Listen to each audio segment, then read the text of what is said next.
What's going on, everybody? Welcome back to another day, another episode of the Daily Grind. I'm your host, 30NSG, and on today's show, we're going to be talking. We had three topics we were going to talk about, but now we have like a fourth one because as I was going live, I happened to go on to Twitter, and No Man's Sky did it again. Son of a bitch, they did it again. They have another update for No Man's Sky, and I'm not bitching about it. I just think it's amazing. I do. I think it's amazing that, what is it, every like 2 months? No Man's Sky, Hello Games, Sean Murray keeps putting it out. What did I say like 2 days ago? I was like, there's no roadmaps. We were talking about roadmaps, right? There's no roadmap for No Man's Sky, right? Sean Murray tweets something out, and like 30 minutes later, it's there, right? So we're going to talk about the new expansion of No Man's Sky.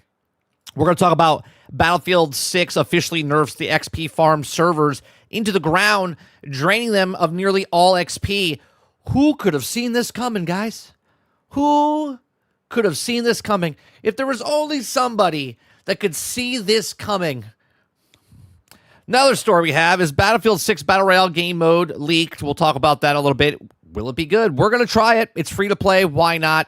Like we always say, well, it's on Game Pass. Well, it's not on Game Pass, but it's free to play, so we're going to try it out, and I'll give you my thoughts on it. You know, it might be great. It might be a great Battle Royale mode, but again, as I've been saying, if it's good, Battlefield's done, okay? Not Battlefield, the game itself, the franchise is done, okay? And if it's not, they're almost also done because then they don't know what to do with the game because the game itself is not going to be enough for them, right? So they need that Battle Royale. They need those free-to-play modes to get the numbers up like Fortnite, like Call of Duty, okay? We're going to watch and talk about the Marvel Rivals zombie mode. It also has inspired the devs to make more PvE events. Now, this is only an event. It's not in the game, I think, officially, like until the end of time now. It's just the Halloween event of zombies, okay? We'll go over what it is. We're going to play it tomorrow afternoon. So me and Mr. Luke are going to play it tomorrow afternoon, and then we'll play it probably after GXG, after the podcast, Generation X Gaming, on Thursday night. So we'll show some footage of that as well. And I think that does it. I think that's all the main stories, if we have time to go through all of those. We're here every single day, Monday through Thursday, from 10 o'clock in the morning till noon Eastern. If you like it, hit that like button, hit that subscribe button. If you'd like to go above and beyond that, become a member as little as $5. There is a new thing that's been on YouTube for the last like week or so for me that I haven't tried yet. It says start Q&A, answer viewers' questions live. Now, we do this regardless because I can pop it up, you know, and show it. Hello, Roic. How are you? I can just show it. So I'm going to try the Q&A inside of YouTube today, but I'm also going to put your question up on the screen as well, if I can.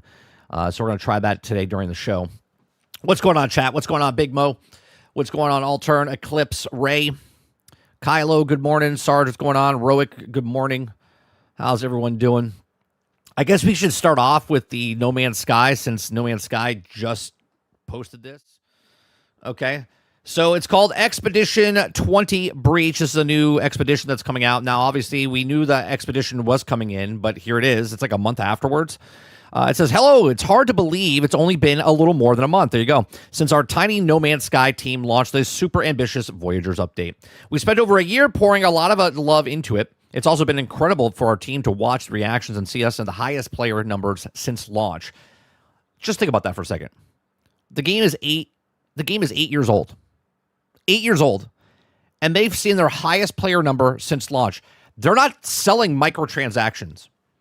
They're not selling a live service game.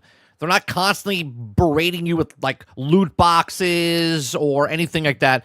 They made the game 8 years ago. It sold a crap ton. Then they went quiet for 2 years because the game was broke, buggy, unfinished. It wasn't good. It wasn't in a good spot. And then all of a sudden, they came back out 2 years later, came on the Xbox, it came to everywhere, other platform, and they just kept building and building and building. And they just charged the regular price. They just charged the regular price. Right? They build good faith after the horrible launch. Sure, but they still haven't charged 1 cent for any of the stuff that they put in the game. Okay? It has provided us some of our favorite moments in the last 9 years. Sorry, I said it was 9 years of development. Okay? From standing to the Nexus to seeing this beautiful creative of sci-fi ships, it's also other players have built, and just floating in space outside of the ship, it's also sort of tranquil moments of calm and also wonder that feels unique in the No Man's Sky. It's also made instantly excited for the work on our new update. Our update for Halloween is called Breach. It leans into the thrill of custom ships assemble, spacewalking, skydiving, and community spirit. Introducing Voyagers, a free to download today for existing players. Right, so if you don't have it, let's watch the little video here. Let's go to YouTube and let's watch the. Welcome to No Man's Sky Breach, featuring a new salvage expedition across the galaxy, with exciting new ship parts to discover. Salvage parts from drifting space wrecks, build heavy ship types with new vertical parts, including new building parts inspired by the Atlas.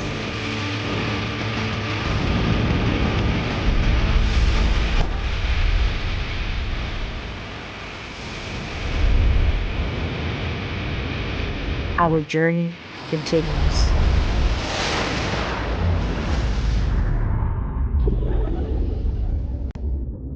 All right, so there is.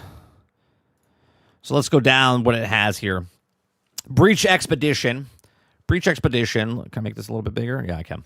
It says, in Breach, players will traverse desolate and abandoned universe, and also another travels encounter to the abandoned remains of ill-fate converted Corvette ships. All recipe salvages, ship modules to add to your Corvette build arsenal. Okay.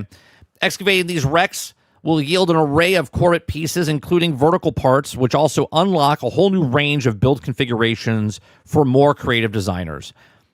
Now, this is cool, right? This is cool because we said, what's spacewalking for? It was kind of dumb when they put it in, but I was like, oh, they got to add to this. And we actually said we should be able to break apart ships and take pieces. Here it is. Here it is. They have a madness to their plan, or their plan to their madness over here. Okay, so now you can go out and find different ships and take different pieces and then add them to your arsenal, right? Among the exclusive expedition rewards, there's also an Atlas theme module for those waiting for demonstrate the allegiance to their all-seeing entity. Okay. It says the jewel in the crown of these wreckages is a fire ship, Arcadia, the fate of which you also learn as you venture through the breach. But you also have to face your fears and make a leap of faith into the black as the spacewalk through these eerie systems to glean their unique remnants. Okay, so that's pretty cool. All right, it says the spooky breach expedition embraces the darker side of the universe and will also lure the bravest travelers towards the ominous and exotic purple star solar system, which players first glimpsed in the World Part 2 back in January. The planets in these systems are particularly foreboding, and there's also deep abysmal oceans, unearthly entities, and notoriously imposing and volatile gas giants. A breach expedition begins today and will run approximately 3 weeks. You got 3 weeks to run this and earn the rewards here. Okay, a little fear of missing out, but whatever. They're not charging anything. So, in a far reach of deep space, Corvettes can also be encountered and salvaged. Step out into the zero gravity, explore these hollow hulks, and also equip a multi-tool laser. Dismantle their vulnerable modules, and then repurpose them to scrap and build your dream ship on the Corvette workshop. Okay.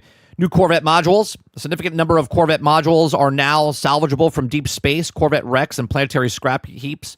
These include landing gears, shields, weapons, connectors, and a number of highly requested wedge-shaped modules, as well as a huge variety of creative, complicated Corvette builds. Okay, so you have quite a bit. It looks like you have, 18? Are those the same? Hold on, let me see. No, you got 18 different pieces. Okay, you could build some really cool-looking ships. In addition to the bundle of fixes, improvements, of the new features in today's update, No Man's Sky team have also been hard at work improving Voyagers since the launch in August. Notably, snapping is greatly improved, collision is more robust, and the Corvette Workshop now offers an option to apply color palettes in the entire Corvette. That has never, ever been better time to build a Corvette. Okay, so now they just made it better to color, so you don't have to go to each individual piece. Quality of life there. Okay, Breach Expedition rewards. These decorative posters commemorate the Breach Expedition depict on deep space gravitational anomaly. Tileable Eternal Separate of Time. So you got some posters and stuff you can put in your thing. You got this diffuser. You got this, whatever this is. This is a Corvette during atmosphere flight. You got power shield. That's pretty cool looking. Okay, you got some starship trails that you can put on your ship. More lightweight, sleek aesthetic. Streamlined blade. You have... Oh, there's also plushies. Well, there you go. There's the microtransactions for you guys. Wow, look at that ship. Holy Christ. That's cool. Oh, that's cool. It's like a steampunk type of theme. Very cool. They could do a lot of stuff with this, man. Oh, there it is. Got the clone trooper, there. Classic Stars Destroyer. Oh, what is this? Is this development update? Do they have... Is this about Light No Fire? It's been a crazy year for No Man's Sky. We barely breath and taken in between the World Part 2, Elric, Bellic, Beacon, and Voyagers. We're also proud to pleased to be able to continue working on the game that we also loved as much as 9 years after launch. Seeing that so many folks enjoying Voyagers was really inspired us to can't wait for you to see all what we have in the future. Our journey continues. Please consider wishlisting our next game, Light No Fire. It's going to be very interesting to see what happens with Light No Fire. Here's a thing that could go completely wrong, okay? And I hope Light No Fire. I'm very interested in this game, okay? Here's something that can go completely wrong, right? 9 years they've been working towards building up goodwill towards No Man's Sky. If Light No Fire comes out and it's just as broke and buggy as No Man's Sky was, all this goodwill they built up, okay, through the 9 years, okay, is going to go out the door, out the window, okay? This game has to come out in a much better shape than No Man's Sky came out before. Now, obviously, this is an ambitious game. It's a one giant world, one full planet of a thing that you can go around and explore and whatnot. But can you imagine if this game comes out and it's just as bad as No Man's Sky was, and then they're like, "Oh yeah, we'll fix it over the next 9 years." Like, please don't do that. Please don't do that, Hello Games. Please don't do that, Sean Murray. Okay, make sure that this game is in a very good release state. Okay, when it's where it's complete.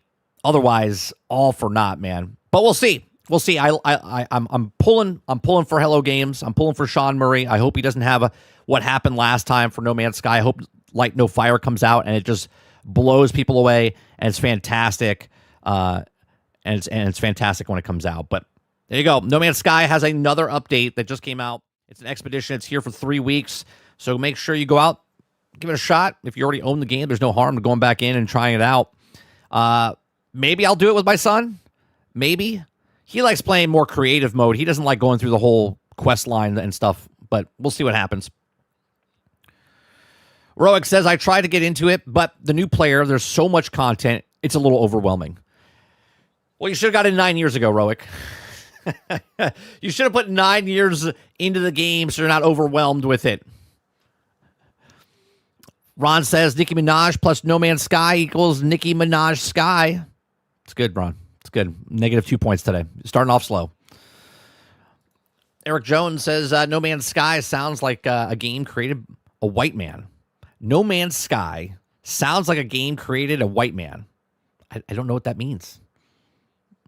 No Man's Sky sounds like a game created a white man. Okay. I mean, I read it a couple times. I just still don't get it. Sergeant McCluskey says, I'm confused, though. Has no one threatened to break up the studio or fire them? Or how's the No Man's Sky allowed to keep doing what they're doing? Because they're by themselves. No one owns them. They were under a contract with Sony in the beginning. And then once the contract ended is when they started fixing everything. They got pushed out the door by Sony.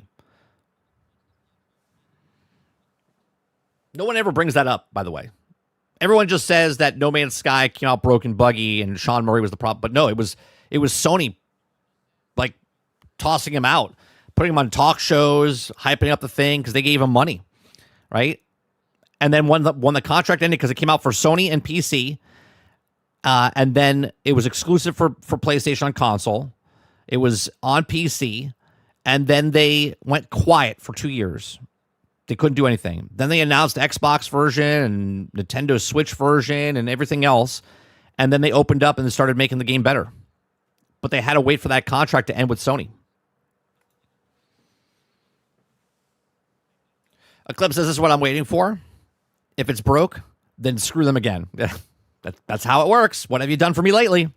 Can you imagine? Can you imagine? Could you imagine if Light No Fire comes out and it's just in bad shape as No Man's Sky? Oh, my God. Then they'll be like, oh, could I have a Light No Fire moment? It would be so bad if it comes out and it's broke, buggy, and unfinished. Oh, God, that would be so bad. I hope that doesn't happen. I hope that doesn't happen. We are one person away from 2,600, which means now we'll go down 5. But we'll see what happens.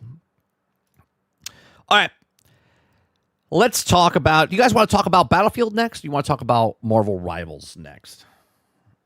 Actually, before we do that, let me try something here. Let's see. Start a Q&A. Say something. Okay.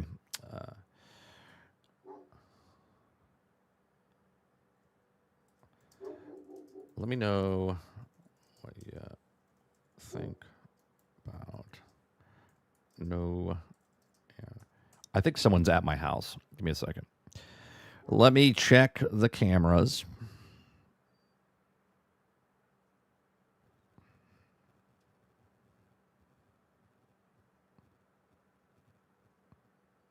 Yeah, someone's here.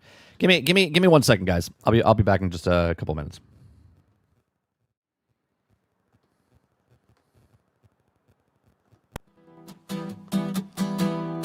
Well, I booted up south of midnight.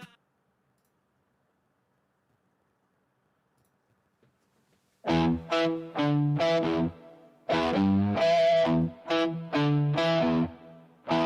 I walked in the store with my wallet in hand, looking for a console like a true gamer stand.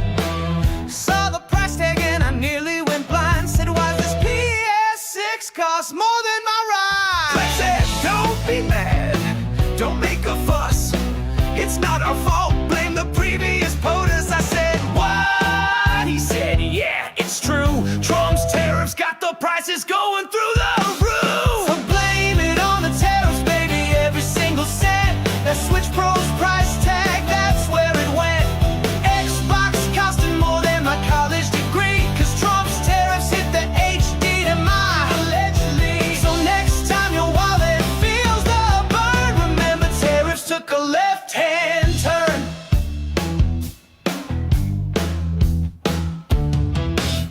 Nintendo's like, we hate to break your heart, but Joy-Cons now cost a shopping cart.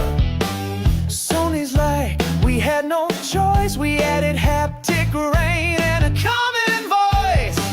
Microsoft's like, Game Pass is still a deal, but Series.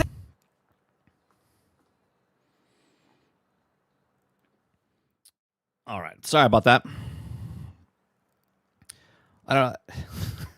My dog is outside, right? He's always outside, but people get so terrified of him. And so he started barking, and his bark is pretty, it's pretty scary if you don't know his bark, right? But it's his like, hey, come on over here and pet me bark type of thing. And so the person that was delivering a package didn't want to come down the driveway. So they were putting, I shit you not, they were putting the package. That's why I opened the camera. I was like, oh, Jesus. They were putting the package on the ground, and they were trying to like shove it, like slide it down the driveway. So I was like, I went outside. I was like, hello, hey, hello, it's okay. And they're like, okay. And they just they kind of just ran back to their car. Like you would picture, like my dog's a lion, and I came out with a shotgun. I was like, "What you got? What you doing on my property?" Like you can give me, you can hand me the package. You don't have to slide it down the driveway. Boy, some people. All right, let's see. Let me start this question here. I want to see how this works. Okay. I'll put a Q&A in the thing. Okay. It says, let me know what you think about No Man's Sky. Okay. Now, I don't know how this is going to... Let me remove the pin message there. I don't know how this is going to show up. Now, let's test this out, chat. So, I guess you could click on the bubble above. Right? And then you ask something. And I want to see what happens in chat. If you guys could help me test this new feature out that we got over here on YouTube. It's all good until you come across a bad dog. No, I get it. I get it. If you've been attacked by a small little fluffy dog or a giant dog like I have, I mean, I get it. It's just funny to me. It's still humorous to me.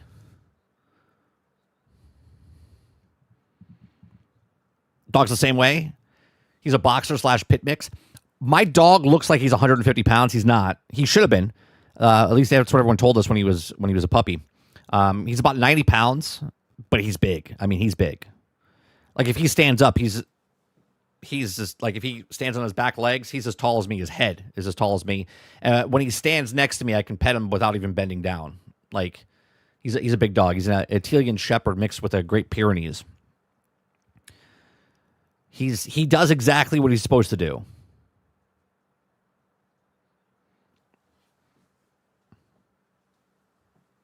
And he's got a perfect sight line because I built his doghouse right on the side of the house on the back.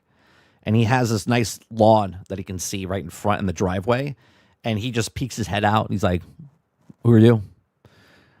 And if he knows the delivery guy, one delivery guy is really nice. One time, our dog, it was super hot outside, right? So we bring him in during the summer. And the guy knocked on the door. The delivery guy knocked on the door because he used to deliver back to the back door on purpose because he didn't want people like seeing the packages and stuff like that. And he would go by and pet the dog all the time. So he actually rang the doorbell one time and was like, is your dog okay? I didn't see him outside. So that was nice. So there's people that like dogs and there's people that don't like dogs. What's going on, Roadkill? Roadkill, did you get out of that ticket the other day? Did you get pulled over the other day? What's going on, Dustin? Morning, Robert Jones. Morning, Eric Jones. Any relation? Robert, Eric? No? Okay.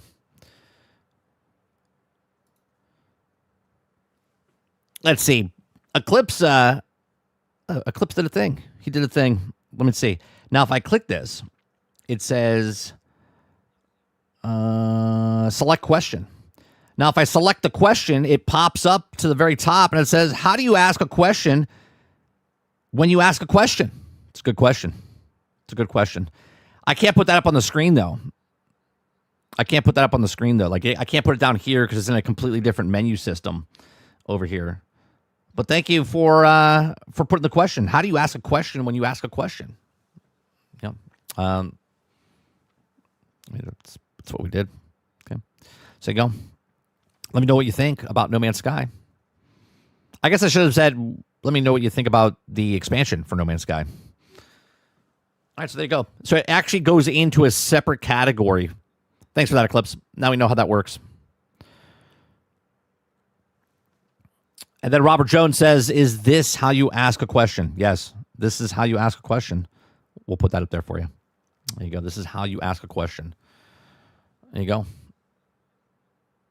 So that's cool. So it pops up. It pops up. Does it pop up in the chat for you guys on mobile?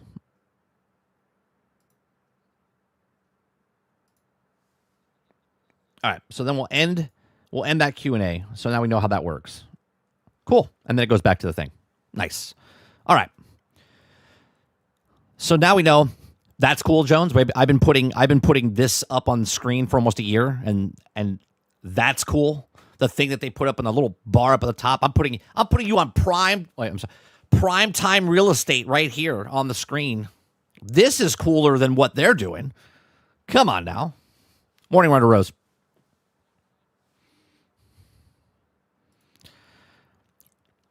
Roadkill says, yeah, I drove so perfect for the last 3 miles as he followed me, and then I gave up. I was so happy. There you go.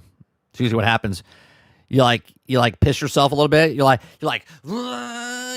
cruising along. You're like, heart drops, balls come up in your throat. You're like, oh shit. And all of a sudden you've never driven so perfect before that, like the next couple miles of the 10 and 2, you turn the radio down, windows are up, you know what I mean? You're just all playing it cool. Don't look. You're like, hey, what's going on, officer?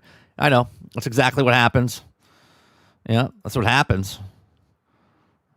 And then as soon as he turns or leaves the highway, it's like NASCAR, pace car gets off the track and everyone starts speeding up again. I know. So we've all been there. We've all been there. All right. Let's go over. Oh, I asked before I went to go get the package and I totally forgot. What would you guys rather talk about? Battlefield 6 or Marvels? What's going on, Ward? Battlefield 6 or Marvels? Let me back up here. You guys, you want Battlefield 6 or Marvels? Battlefield 6 or Marvels? Let's do a poll. Let's go with next topic. Next topic. Marvel Rivals or Battlefield 6? Let's start that poll. Let's use the tools that they're giving us, right? Next topic. Marvel Rivals or Battlefield 6? We'll leave it up to the people. I'm a people person. People like me.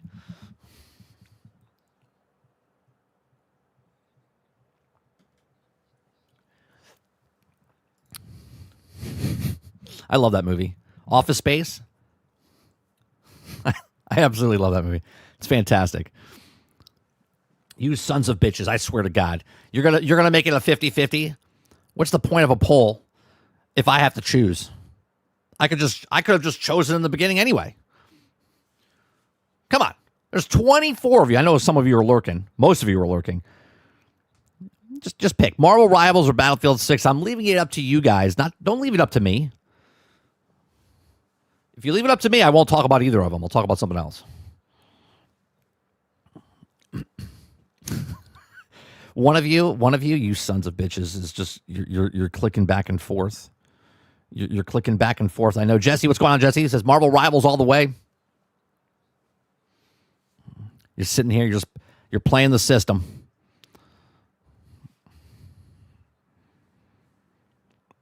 That's my red. That's my red stapler. That's my stapler.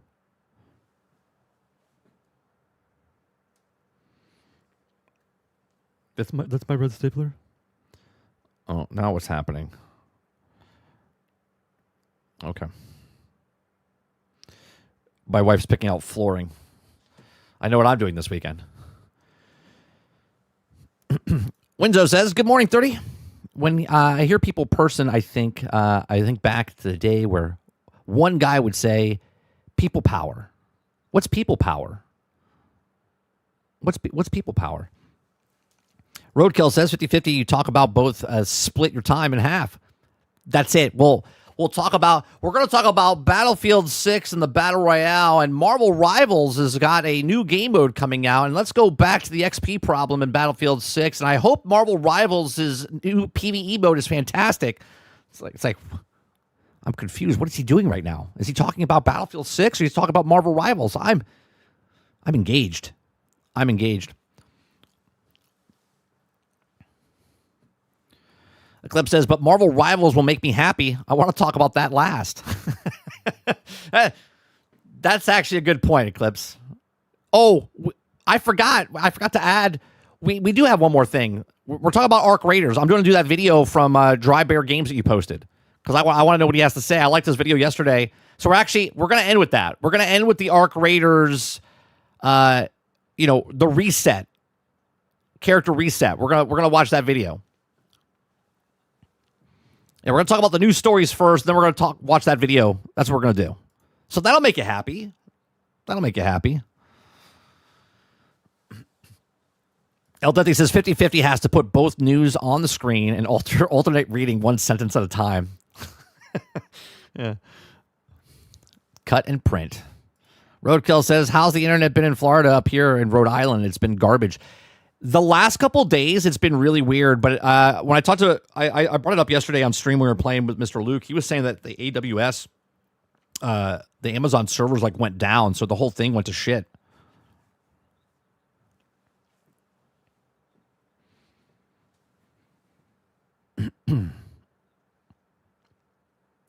All right, Marvel Rivals. We'll end it there since 10 people are sleeping. 67% of you want Marvel Rivals, so let's talk about Marvel Rivals. I'm interested. I'm interested in Marvel Rivals. I'm interested in what this mode is. We have a little bit of a...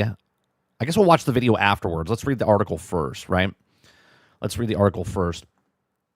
If you guys like what I do here, we do this Monday through Thursday from 10 o'clock in the morning till noon Eastern. If you like it, hit that like button, hit that subscribe button. If you'd like to go above and beyond that, become a member as little as $5. There's other ways to support us here. You can buy a shirt, a mug, a sticker. You can also listen to our music over on Spotify, Pandora, iHeart, Apple Music, iTunes. They're all about video game stuff. So I think it's pretty unique, so give it a shot, give it a listen. Let me know what you guys think. We have a feedback. You can always join our Discord if you're a member of the channel. You don't have to be a member of the channel to join our Discord. Our Discord is open to everybody. But if you are a member, a bunch of other rooms open up for you inside our Discord. And once you're a member, you're always a member of our Discord. So I appreciate you.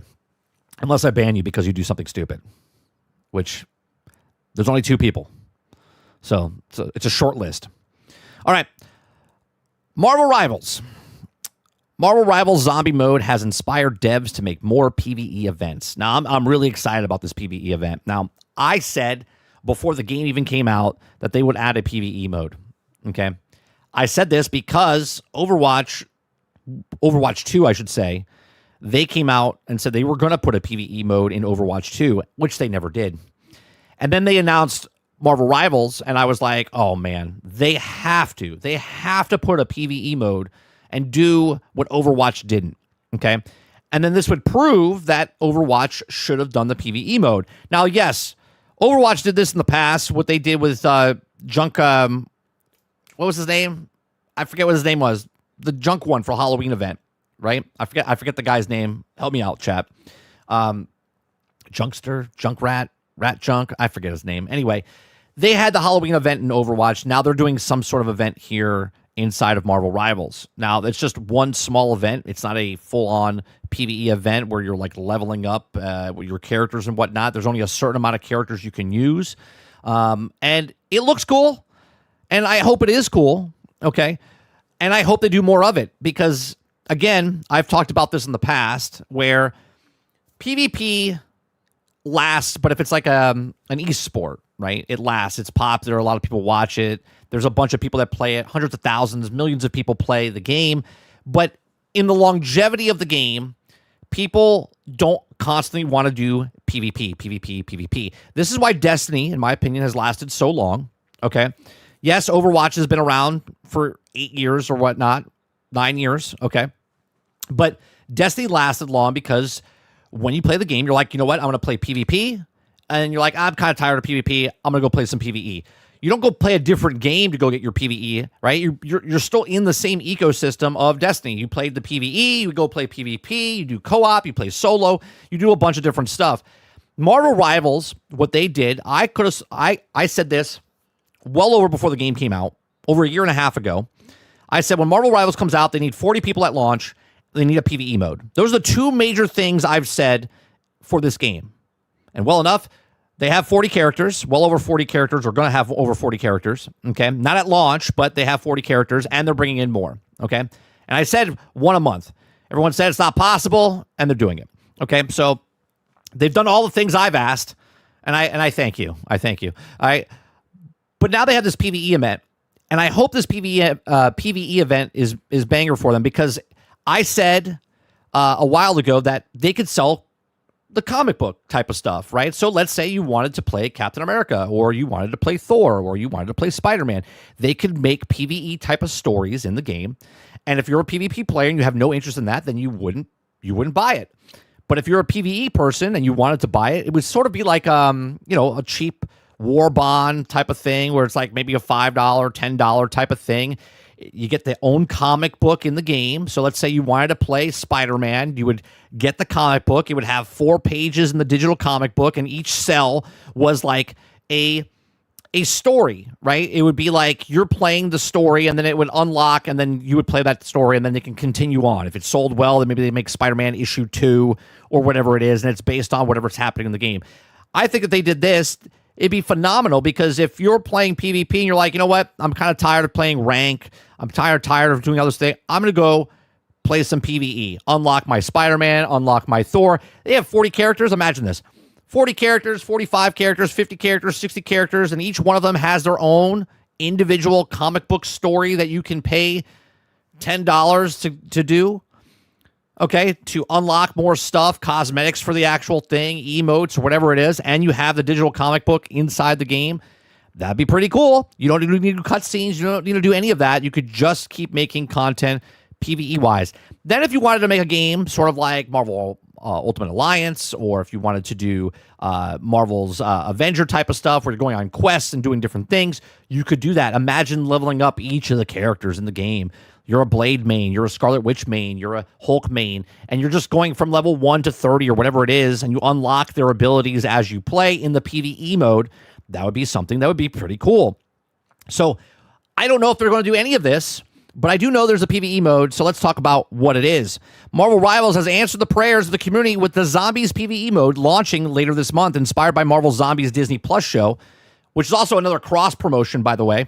Okay, probably Overwatch 2's fumble of its own PvE mode, and you'll also get to choose up to 5 powered-up heroes to face off against the hordes of zombies, and eventually take on the zombie Namor and the dead queen Scarlet Witch, which is pretty cool. I said this, like boss fights. Now, I think it's kind of stupid that they have like the dead queen, right, or the Scarlet Witch and Namor as the bosses. Like you could have brought in Doom. We could have fought Doom.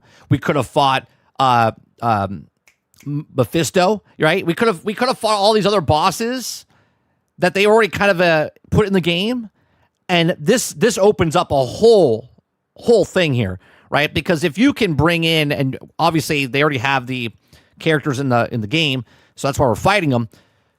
But man, imagine doing against Doctor Strange zombie, right? Or you go against Jesus Christ, I can't think of his name.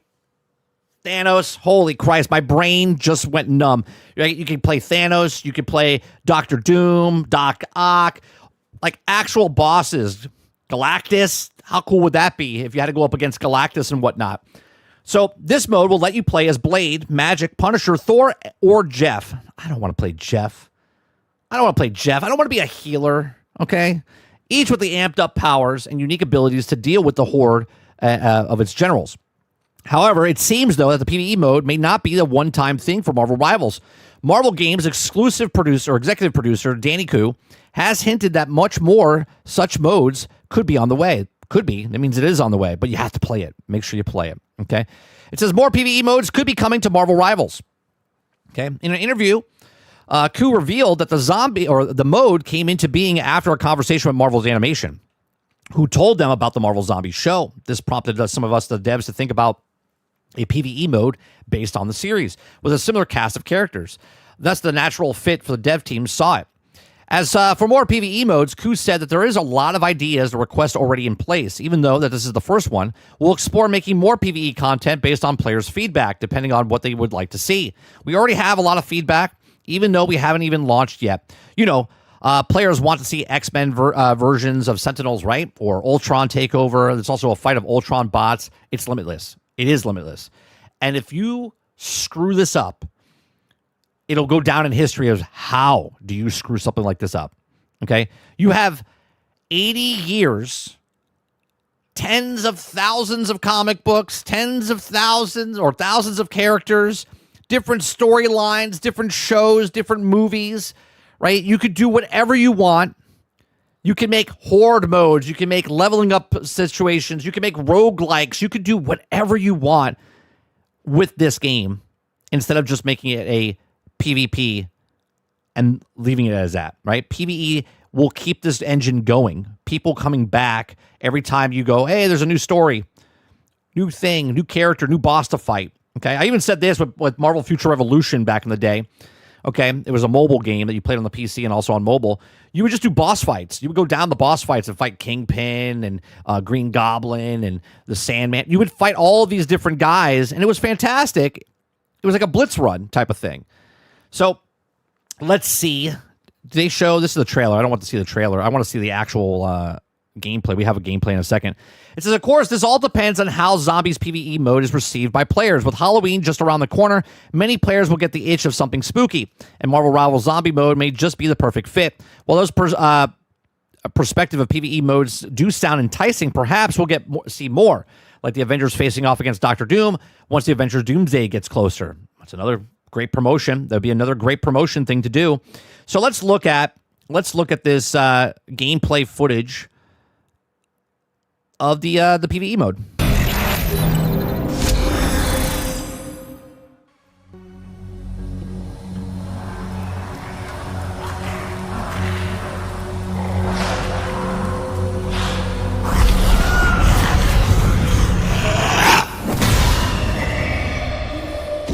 Time to make the undead dead again.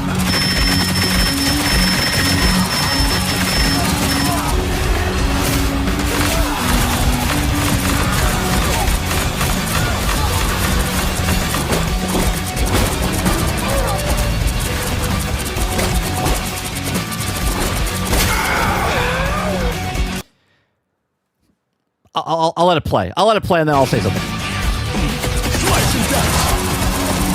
Vengeance in Spectre's name!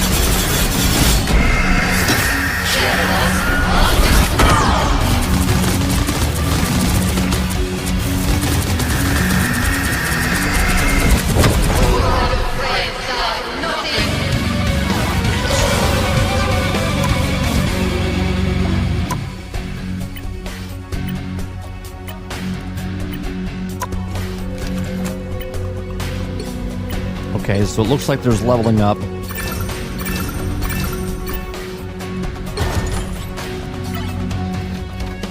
Okay, the difficulty. Is there stuff that you unlock while you do this? Carry on his legacy. Time to live up to the promise. I was born ready.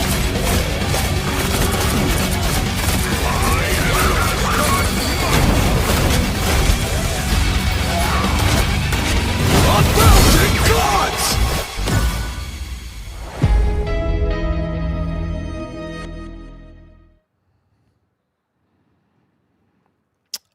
Okay. I'm going to mute that. Okay. I have lots of thoughts here.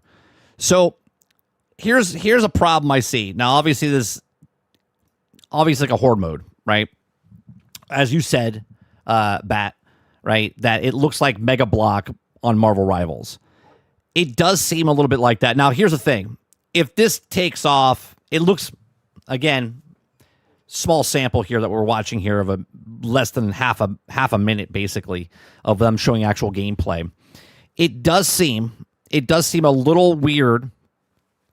It does seem a little weird that it doesn't seem like they put so much effort into it. Like, okay, so over here, it looks very simplistic. Like, look at Namor. This is a boss fight, right? And check out Jeff.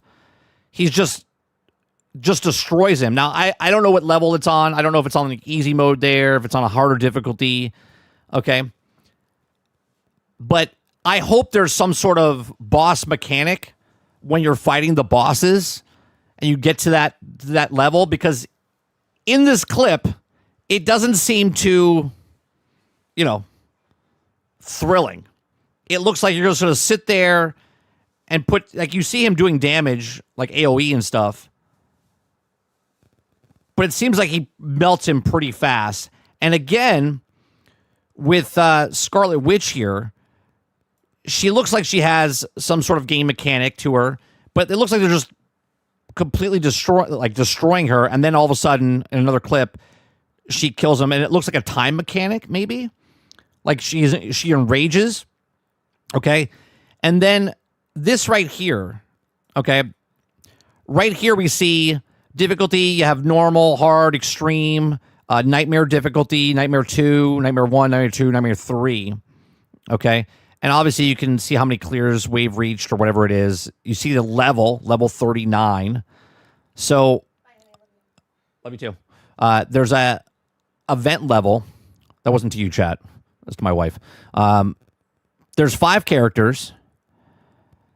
So they have a level up system here. Here is the blessings. Now, here it says adjudication single bullet damage plus 5%. Adjudication magazine capacity plus 30%. Adjudication magazine capacity 250%. So I wonder as you level up, you can unlock these, which you do more damage. And I get, if they do something like that, cool. If it's just like go in and there's no leveling up process, it'd be like minimal viable product type of thing. Here it says barrage 20, 60, 120. Changes firing mode adjacent to the shoot, horizontal spread bullets. Bullets no longer. Okay, so you can change your weapon for each of the guns, it shows. And then here, it looks like there's a leveling up system here as well. You got traits that you can unlock, and as you unlock, you have to have like 10 kills here, 10 kills here.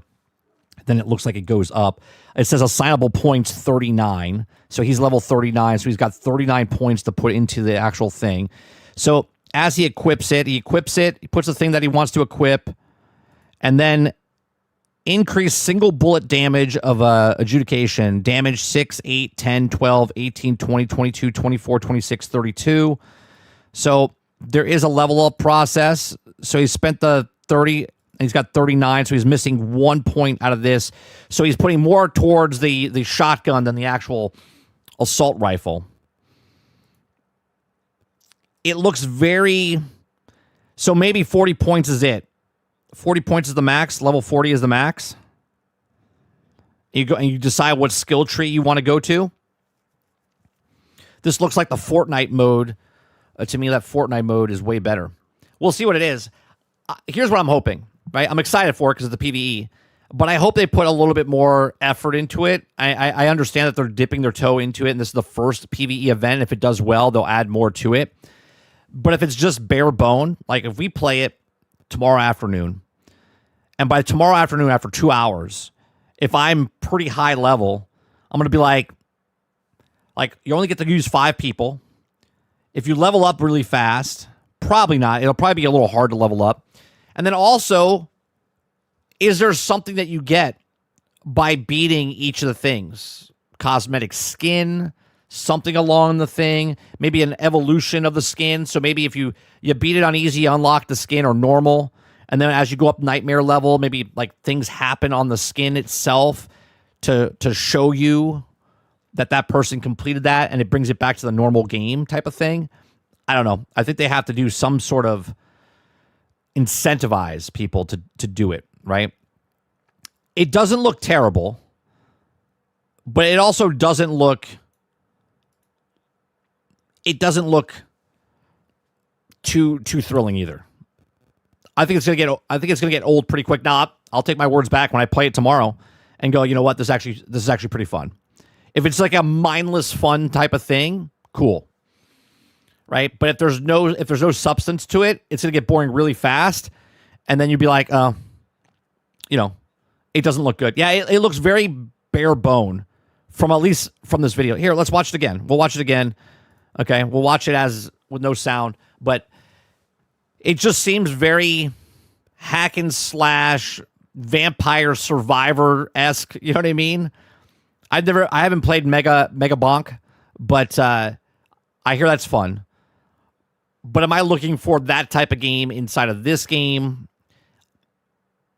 It'd be cool if we could use all the heroes and level up each of the heroes. I would go back in and play that. Right now it's 5. So if I level up each character to the max level, do I get a reward? Right? You know what I mean? Like, I don't know. I know it sounds like I'm fucking skewed. I know I am. But at the same time, it looks good. But come on, look at the difference between Blade, okay, and Punisher, and like Jeff the Land Shark. Do you know what I mean? One of us has to be the healer. It's not going to be very exciting because you're not really killing. I guess you are killing zombies, but you're mostly. Oh, what did that say right there? Hold on. It said something at the end. Marvel zombies, play now. Prepare. Okay, watchful eye. Unite with the Marvel's mightiest and reclaim Midtown from the undead horde. The mission: find the Queen of the Dead and defeat the evil once and for all. Oh, and it says one more thing there. Countdown: 19 days, 8 hours. So it's been a bit. I like how they put 666 up here. That's good marketing there. You'll probably get a skin like the other event. Do you get one skin? Or do you get a skin for each of the characters that you level up to max? You know what I mean, chicken? That's what I'm asking. I'm just asking questions. You know what I mean? I'm trying to figure out, like, what's the incentive besides just playing the PvE mode? Because if the PvE mode has no substance and you're just hacking and slashing and there's like an emote at the end of it, that's not going to incentivize people to... They'll try it, but they're not going to grind it. You know what I mean? If you have a cool skin or something along those lines, then people will be incentivized to push through to get that cool skin. Hal says, yeah, this doesn't look good at all. It doesn't look terrible, but it also, it looks like, hey, let's do a PvE event, which I've been wanting since before it launched. Okay. I said, oh, you got to make this a PvE, right?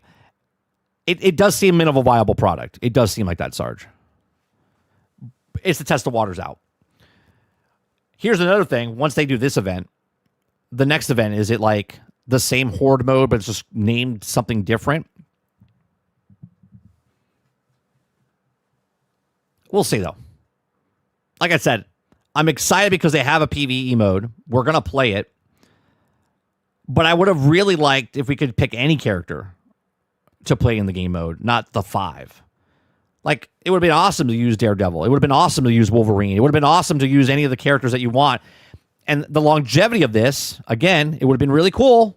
It would have been really cool if I get to level 40, let's say, whatever the max level is, okay? And at level 40, it would have been really cool if I used Wolverine and played him during the event. If I grinded it, I would get a Halloween skin for Wolverine. And then if I use Blade, and if I use Daredevil, and if I use whoever, there's a skin. Now, obviously, I know that they would have to make all the skins for those characters. But that would get people to grind. If there's a badass skin like they've been doing in this game since launch, there's some really cool, beautiful skins. If they do something like that for each of the characters, at least with these 5, again, maybe they'll come out today because it comes out tomorrow. They'll probably drop something. Let me know if they do in Twitter, if they drop something and tells a little bit more about what's happening with this event. But we'll see.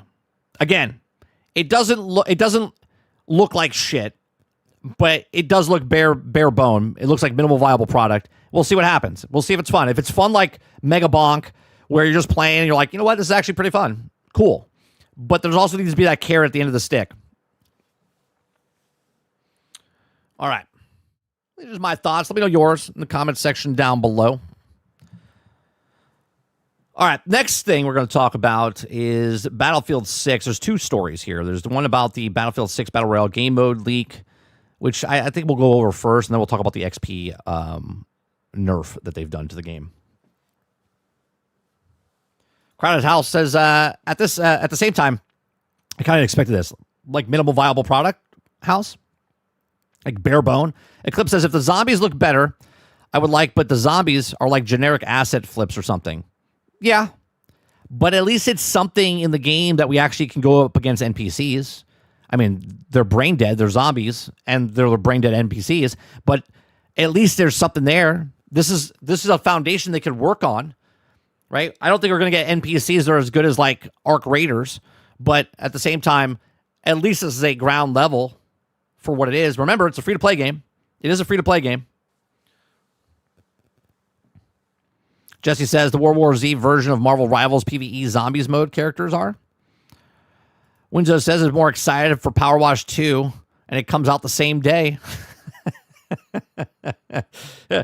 Maybe they'll do a team up, Winzo. Maybe they'll like Marvel Rivals teams up with Power Wash Simulator, and you can wash the blood off the floor after the heroes fought the zombies there.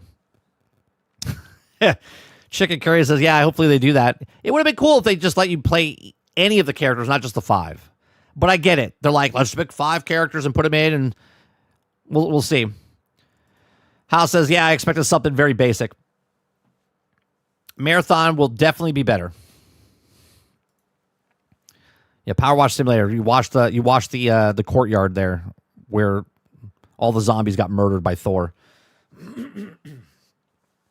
All right. If you guys like what I do, we do this Monday through Thursday from 10 o'clock in the morning till noon Eastern. We just have conversations, we go over news stories, give you my thoughts and opinions, then we get your thoughts and opinions as well. If you like it, hit that like button, hit that subscribe button. If you'd like to go above and beyond that, become a member as little as $5. Roic says, have you seen the Fellowship game? It's in early access now. We watched, it was Force Gaming. We watched the video of Force Gaming about 2 weeks ago. He was going over a couple of games that were coming out, and he showed the Fellowship, which is basically World of Warcraft raids, but without, the rest of the game. It was just the raids. He said it was pretty generic. He wished there was a kind of more. Maybe we give it a shot, but I know what you're talking about, Roic. We watched it. All right. Battlefield 6 Battle Royale game modes leaked. Right? Neither EA nor DICE has confirmed exactly when the highly anticipated Battle Royale for Battlefield 6 will be released, but rumors and leaks continue to mount up as a trusted source has now revealed a full lineup modes of supposed Season 1 launch. While the season's official roadmap doesn't mention anything about the Battlefield 6 Battle Royale mode, it was previously been rumored that it's to be launched on October 28th and very same day as Season 1. I don't know if they release it the same day. I mean, obviously they could. But you're already splitting the player base in this game up across so many different modes, between Portal, between people farming XP inside the stuff, which we'll talk about in a little bit, between the actual game modes of Conquest and they're bringing in a smaller 4v4. People want to play large scale mass. People are playing hardcore mode. People are not going to be playing Battle Royale. They're going to be playing. It's going to be very interesting if they do drop it the same day as Season 1. So after months of rumors and leaks, EA announced that Battlefield 6 Battle Royale mode back in September, revealed that the game in the studio kicked off testing for the mode in Battlefield Labs, allowing lucky participants to go hands-on before its official release. EA said it saw a great opportunity to infuse a core pillars of Battlefield, such as a class-based squad play, tactical destruction, a vehicle combat, into Battle Royale genre, and to create a high-stakes, adrenaline-pumping gameplay. I mean, it goes against everything that Battlefield is, but congratulations for coming up with the idea. Okay, so Battlefield 6 leaker reveals that Battle Royale game modes, EA may have pulled back the curtain on the mode, but it has yet to be confirmed as if the Battlefield 6 Battle Royale will actually be released. Previously, rumors have suggested that it will also come along the game's Season 1 update of October 28th, and now a leaker, Weber, who actually revealed the shutdown of X-Defiant, has leaked the lineup of launch modes. In a new post, Twitter, Weber claims that Battle Royale will launch with a standard solo, duo, and trios and quad modes, as well as other free-to-play modes known as Gauntlet. The description from the leakers states that the mode will also see players battle to complete series of missions where a squad with the lowest score in each mission is eliminated until the last team alive wins. You know what would have made sense? Let me paint you a picture here. Okay? If any time there was a Battle Royale or a Gauntlet mode like this, it would have been really nice if they went back to the Battlefield Bad Company storyline. Now, if you guys remember Battlefield Bad Company, okay, it was a group of soldiers that found a bunch of gold and whatnot, okay, and they were trying to, they as they were doing their job, they found gold and then they wanted to take the thing, right? So it would have made more sense if they went back to Battlefield Bad Company time and you were small little mercenary groups going for gold and whatnot, that you could level up your weapons and stuff afterwards. But they're not doing that. They're just kind of just adding stuff in. And Battlefield itself, like Battlefield Bad Company, was that story of soldiers getting the gold. Where everything else is Battlefield, it's a battle going on. You're going up against like NATO and terrorist organizations and whatnot. And you're just like 4 men going into a group in California. Like, it takes away from Battlefield completely. Like, don't get me wrong. Even if they did a Battle Royale in Bad Company, I'd be like, what the hell are you doing? It's not what it is. Okay? But Battle Royale will, again, quote me, clip this, whatever you want. Battlefield Battle Royale will ruin Battlefield franchise. For good or bad. The Battlefield franchise is dead. As soon as this Battle Royale comes out, If it's fantastic, they stop supporting the regular game. They just stop supporting the regular game, because why put all the money into all these other modes when you have Portal, where your player base can make the stuff for you, okay? And then the Battle Royale is popping off, and they're making money hand over fist, billions of dollars a quarter, and they do bare minimal viable product for this. It's done. Battlefield is done as a franchise, okay? And if Battlefield Battle Royale fails, okay, well, then they've wasted their time. They've wasted 5 studios, 1 closed down, the 4 remaining. It's like the episode of The Bachelor, okay?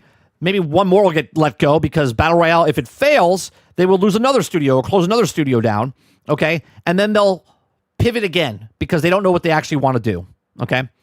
So we'll see what happens. But in my opinion, Battlefield is done as a franchise. Now, the game itself, if you're having fun with it and it's doing a bunch of stuff, but Battlefield franchise, a 23-year-old franchise, it's been the exact same. It knows what it is, has lost its identity, and is no longer Battlefield. Okay, it says Battlefield 6 adding 2 free-to-play modes: Season 1 Battle Royale, Solo, Duo, Trios, and Quads, and Gauntlet Battle to complete the series of missions. Squads with the lowest score with each mission is eliminated, and each squad standing wins. You know, Sarge actually called this about 2.5 years ago, talking about doing mission-based stuff. Okay. It says a follow-up of a response of Weber also claims that Battlefield 6 Battle Royale will have a proximity chat, which will allow players to communicate with each other via voice chat within a certain distance of each other. These claims also have seamlessly backed up by Modern Warzone, who leaked the rumor of October 28th release date for the mode, replying with a GIF stating, well, there it is. Now, it's a release date that may remain unconfirmed as of writing this, but EA has revealed that how it will take on the Battle Royale genre. Will it itself apart from its competitors? One way Battlefield 6 plans to take the Battle Royale mode to the next level is the incredibly destructible and deadly Storm Circle. I don't know why this is like groundbreaking. All they did was stop you from crossing over the plane of the circle, the death circle.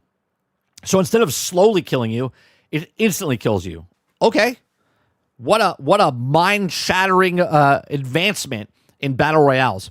Okay. The studio has also called the deadliest ring in Battle Royale. Remember what they also marketed 2042? They got tornadoes. And who would have thought we would have missed the tornadoes in Battlefield 6? Because there's no weather at all in Battlefield 6. As this will be instantly killed by players upon contact, this means players won't be able to use the storm to their advantage, as they also can title such a Call of Duty, Warzone, or Fortnite, as it will result in instant elimination. So Battlefield 6 Season 1 is set to launch on October 28th, and while there's also no mention of Battle Royale on the roadmap, fans can expect a brand new map mode, weapons, vehicles, and more to arrive next week. 2 more updates also planned for November 18th and December 9th, both bringing even more content to the title as part of a very first season. Well, remember, if you don't like the Battle Royale, and you don't like Portal, and you don't like the other things, they have a 4v4 game mode coming that they're adding permanently in the game. It's going to be amazing, guys. I don't know if you know this. All right, let me see what you say. Chicken says, I played for like 15 hours and quit. Why did you quit, Chicken? What was about it? What was about it? Oh, are you talking about the Fellowship that you quit, 15 hours and quit? Or are you talking about Battlefield 6 and you quit? Windows says, oh no. Battle Royale, bring one more Battle Royale. Woohoo! Sarge says, high stakes, bro. High stakes. Windows says, the thing is that you're also free, but you're also literally releasing it only 2 days before Arc Raiders. How much attention to do this is expected to get? I mean, it is free to play. It's free to play. They don't care if you pick it up that day or the next week or the week after. It would be bad timing. We'll see what happens. Sarge says Bad Company equals Kelly Heroes plotline. What's going on, Aku? Aku says live chat. Do you not see live chat, Aku? Sarge says, thank you for the credit. It took my mission idea and used it incorrectly. Yeah. It was supposed to be mission-based stuff in the Conquest mode. Okay. Hal says, BFC's extraction mode coming for sure. Only if the Battle Royale fails. Only if the Battle Royale fails. I might wind up playing Battlefield 6 Royale before the actual game. I am. We're going to play it next week. We're going to play it next week. Whenever it comes out. I don't know if it comes out next week. Whenever the free-to-play section of Battlefield 6 comes out, we will be playing it to see how it is. Okay, because I'm not giving them $70 to play the actual normal game. So I'll see how it is. I'll see how the Battle Royale is. I'll see how the Gauntlet mode is. Windows says, I got to head back to work. Talk to you later. Later. Have a good day. Aku says, live chat was acting weird. He's been listening since 7. And live chat got wiped and went to Discord notifications. Interesting. Yeah, no. Live chat's been here the entire time. Just YouTube being YouTube. So another story we have is Battlefield 6 officially nerfs XP farming servers into the ground, draining them of nearly all XP. Boy, who could have seen this coming, guys? Who could have seen this coming? What did I say about Portal? What did I tell you about Portal? They're like, oh, yeah, you can make it in Portal. Oh, you can make it in Portal. XP is happening across the board. XP is so good. You're going to be doing it. I said, no one's going to play the game. They're going to make their own maps and farm XP because they don't want to play the game because your game is going to be too grindy. So why fight somebody to kill 10 guys a match when I can just sit in my own personal server and shoot people like a loot cave in Destiny? Okay? If you guys like what I do, we do this Monday through Thursday from 10 o'clock in the morning till noon Eastern. If you like it, hit that like button, hit that subscribe button. If you'd like to go above and beyond that, become a member as little as $5. Okay? So Battlefield 6 officially nerfs the XP farming servers into the ground, draining them of nearly all XP. See? Do you see how they get you in? Everyone that buys the game, you get your own server. Everyone that buys the game gets your own server. And you're like, oh my God, I get my own server. I could do what I want with it until you can't. But that's how they bring you in. This is how they bring you in. And this is how they punch you in the face, kick you in the nuts, and throw you out the door. And they say, sorry, you can't do that. But thanks for buying our game. Please make all complaints to the wall. Okay? Okay, so some XP farms remain online. Battlefield Studios appears to be flagging them manually. Okay. Battlefield Studios has followed through with the plan to discourage XP farming servers in Battlefield 6. Oh, do you understand why they did this? Maybe you guys don't know this. Because they gave everyone that bought the game their own private server, and they didn't know that people were going to make XP farms. Like, are the developers, like, when they work, do they got their heads down the entire time and they don't know what the hell is happening in the rest of the world? Because Fortnite's been out for like 9 years, okay? And any other place where you can make your own maps, okay? That's what it is. There's videos and tutorials of how to make more XP than any other place in the game to get better XP. And yet they're like, we're making the best game in the world. 4 studios, because we fired one of the studios, okay? And they have no idea that this was going to happen. How is it a multi-billion-dollar 5 studio, now 4 studio, working for the last 4 years on a game, doesn't know this, but a guy in his bedroom that speaks on the internet knew this from well before it even came out? Please someone explain this to me. You don't have to explain it to me. I know, because they do this on purpose. They do this on purpose because it was breaking the servers, and then people that actually wanted to make their games couldn't get on the servers because the XP farms were breaking the servers. Make the problem, sell the solution. The problem is the servers weren't going to work, and the solution was we're going to sell them a game and tell them that they can make their own servers. So Battlefield Studios has followed through on the plan to discourage XP farms and servers in Battlefield 6. As of the morning, many servers advertising themselves as XP farms or all bots have had their XP privilege taken away.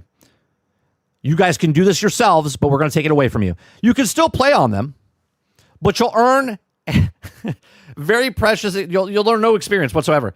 All right. Some notice that the XP purge actually began on October 17th, the same day as Battlefield Studios announced their other XP changes, but now it's official. The changes come after a week of XP farms being the most popular way to bypass Battlefield 6 career grind. Okay, Battlefield 6 Portal browser promised a slice of 07 FPS culture, custom rule sets, weird maps, community servers with a revolving door of regular, and that all went out the window up in smoke on launch day as XP farm lobbies started cropping up in masses. clogging up all the server space so badly that nobody else could host anything for days. Who could have seen this coming? Okay. While I'm still occasionally seeing a global quota exceeded era, a quick tour around the Portal browser this morning revealed a lot of legitimate servers full of players, hardcore playlists, jet practices, lobbies, and chill conquest servers simply called Manny's server. A few XP farms. Okay. But not zero XP farms. While many farms have also had their wings clip, I spotted a few servers with full XP still enabled, boosting gunless bots easy XP. While some panicked responses online are claiming that Portal servers are being denied XP legitimacy after today's update, that's not the case so far. The majority of the servers I'm seeing in the NA West still have full XP enabled, including hardcore breakthrough playlists. Conquest servers are modified health and speed, and my closed weapon servers, that's mostly bots. Now I have a question. So you're allowed to have your own server, okay? You're allowed to have your own server. You're just not allowed to do what you want with it. You have to do what they want you to do with it. So if you put a little bit of effort into it, they'll let you have it, okay? But if you don't play ball, if you don't actually, put guns in the hands of the actual bots, then you get denied. Now, some of you will be like, well, good. It's stupid. You shouldn't be able to do that. Well, then they shouldn't have advertised it that you could do what you want and have full XP. You see what I'm saying? That's the problem. The problem is that they said this in the beginning, and I said, oh, people are going to make XP farms. Okay? We're seeing Battlefield Studios attempt to thread a tricky needle here. Okay? The goal of letting players progress normally in modified Portal matches remains intact, but servers are concerned to be exploiting XP or being flagged seamlessly by hand. Okay? So they're deciding what's right or what's wrong when they said everyone's got their own server. You do what you want with your server, but you can't do that with your server. Okay? Now, obviously, I totally get it. I just play the game. If I had the game, I would just play the game and level up the game instead of just shooting into a cave. Okay? Now, the kerfuffle is already demonstrating the strange consequences of Battlefield 6 existing in two worlds. In some ways, it's a chill FPS, right? From bygone era and lets you play however you want. So who cares if some folks are inflating their stats with bots? Yeah, who cares? But Battlefield 6 is also a live service game that sells double XP tokens. That's right. Selling double XP tokens. Why are they selling double XP tokens, 30? Well, because their battle passes are going to be fucking grindy as fuck, and they want you to pay for double XP. Hence why they gave the people that couldn't play the game double XP, so they could level up. And then people were complaining that the grind is too hard, and everyone's like, well, they're just crying because it's too hard. No, it's grindy because they turned down the dial so it takes so long to level up something, and to trick you into going, well, I want to make it faster. You know what? I'm going to buy the double XP. Make the problem, sell the solution. That's what I don't like. You can't make XP too rapidly available, or nobody will pay for their tier skips. That's exactly right. Who did this before? I think it was Bungie. I think it was a bunch of other companies, but yeah. But there's it. Make the problem, sell the solution. Now, the problem is we gave them servers. The problem is these people were making XP farms. The problem is because they made the XP farms, they're not paying money to get double XP to go up the battle pass. So they're overriding what we designed in the game. So we're not allowing that to happen. So we got to nerf certain things because you're not allowed to shoot something in a cave to get XP because then you're not paying the money. And if you're not paying the money, then other people will come into your server and not pay the money. But if you make a map, a regular map, and it's just like there are other maps where you might get 10 kills, 20 kills, 30 kills, and they think, okay, well, they're going to go up about a half a level every time they play. Well, then they're like, those are okay. You can keep the full XP there because they're only getting about 10 kills a match anyway, 20 kills a match anyway, and they're only going up a certain percentage every single match. Make the problem, sell a solution. It's all bullshit. It's all a Trojan horse. They're trying to show you that we're back, baby. Battlefield 6 is back. We're going back to the roots, which is not the roots. This is halfway through the roots, okay? They think they're making Battlefield 3 and Battlefield 4 again, but technically, they're not making any Battlefield game. They're making a Call of Duty game to bring Call of Duty fans in because they know Call of Duty fans are, whatever you want to call them, okay? Because they're complaining about their game not having an identity anymore, which happened because they made the problem. And now EA says, hey, we could get those people. They're not that smart. They'll come over here and pay the money for the game, and then we'll do the exact same thing that we're doing over there. And then they'll also ruin this game as well. But these are just my thoughts. Let me know yours in the comment section down below. What do you think? Do you think it's stupid? Okay. Do you think it's dumb? Or do you think it's the smartest thing in the world?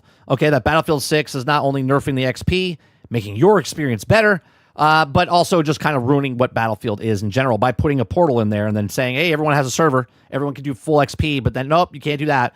Let me know in the comment section down below. Let me know in the live chat. Please make sure you share, like, subscribe, and if you like what I do here, check out some other videos.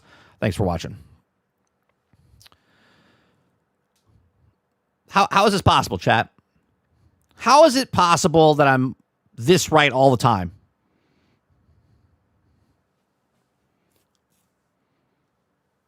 Waterbear says, just coming in, I heard studios, and now I know you're talking about Battlefield 6.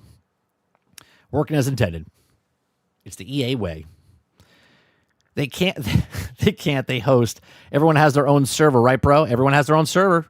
But no one has their own server because the other servers are bogging down the other servers. Gunless bots. What's going on, Dark Taco? You're cheating the system, 30. You mad, bro? The system is new. It was also broke from the get-go. Yep. Roadkill says, man, it will take some real time to level up all those guns. I'm taking months or years. 100%. Fucking Portal.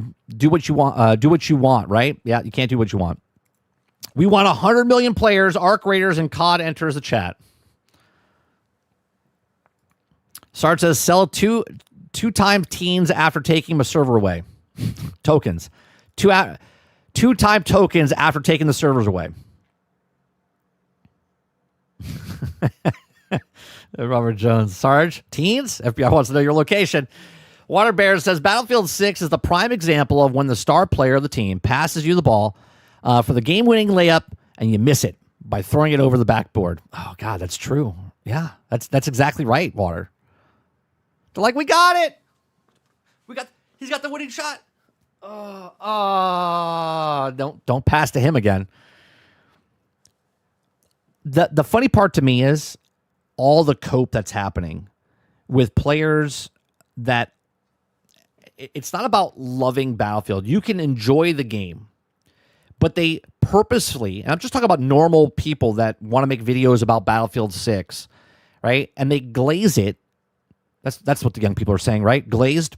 Okay. I like glaze on donuts myself, but they call it glazing. Okay. Where they're talking up on something about what the thing is. Okay. And because they're blinded by the love of the thing, they can't sit there and tell you with a straight face that it's not in a good shape, okay? Maps are terrible.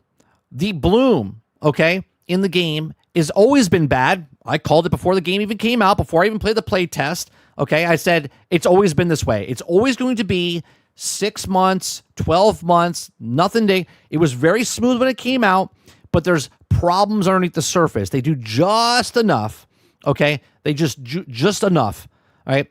Krebsy says, check out GXG for more things EA is doing with the BF6 portal. All right, give me a second. Right? It's just enough to, like, fuck it up for everybody. Is it all the way at the bottom? Shuts down Call of Duty inspired Battlefield 6 portal maps. Do what you want. You can make anything you want in this game. EA shuts down Call of Duty-inspired Battlefield 6 portal maps. Electronic Arts is seamlessly shutting down the Call of Duty-inspired Battlefield 6 portal maps.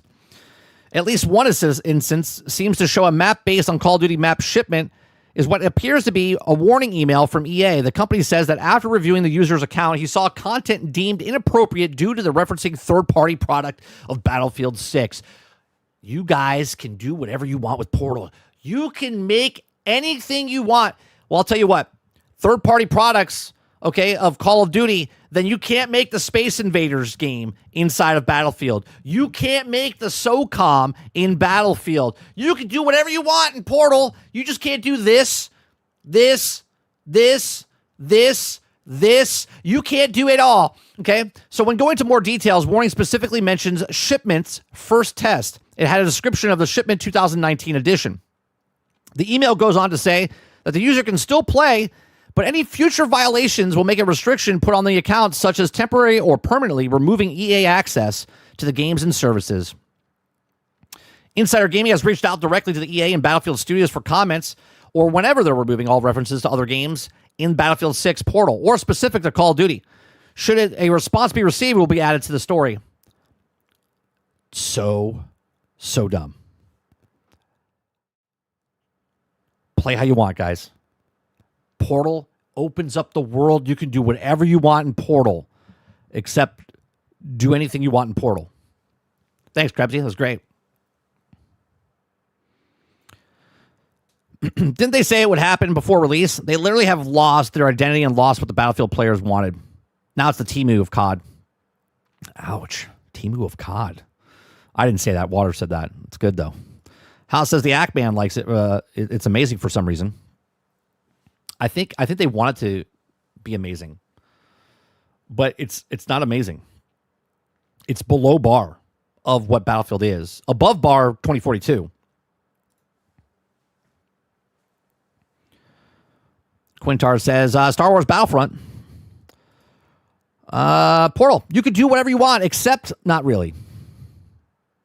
Feels good says, I'd rather play Mind's Eye. Jesus. You know what they could do? I'm sure Sony wouldn't be mad. If they recreate the Concord maps in Portal, I think they would get. Can you imagine? Could you imagine that they replicate the Concord maps in Battlefront and they're the most popular maps? Could you imagine? That would be fucking brilliant. Sony would be like, what the fuck? We had that game. Oh, man. Please, someone do that. Please. Please. Sarge says it's a fucking map. You can't copyright the fucking map. The Portal really just proving to be Forge at home.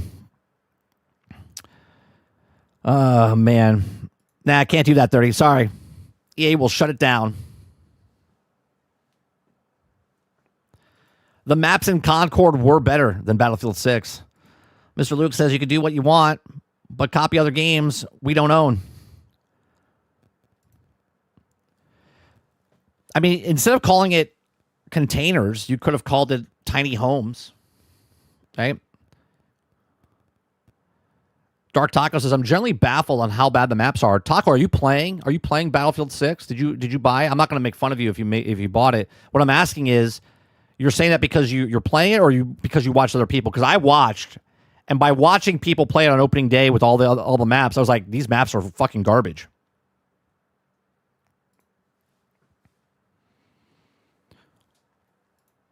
I bet Ron would play the hell out of that on the maps, 30. Oh, yeah, for Concord? He sure would. Dark Taco says, refunded it, brother, after 3 hours. A 3-hour tour. Oh, they gave you your money back. That's nice.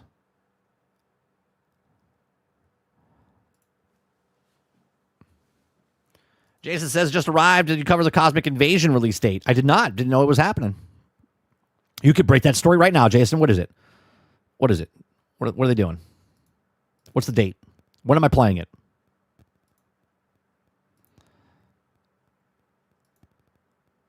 We watched the Marvel Rivals. We did that. Played for about 8 hours now. The maps are not good. No, they're not good. December 1st, and they got a trailer for new characters. All right, let's check that out real fast. Let's check that out. This is why I like doing a live show, right? People come in, they say, hey, did you see this? I'm like, no, I didn't. And they're like, check it out. Let's see. We got No Man's Sky.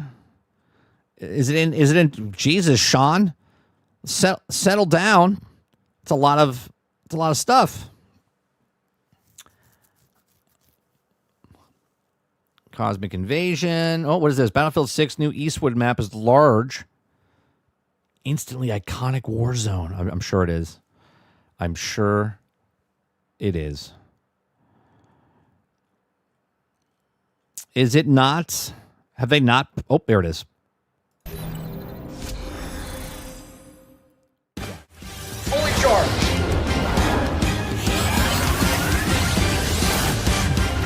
Get ready to feel the heat. Phoenix Flame! Dual repulsor blast. Turn him up, Genie.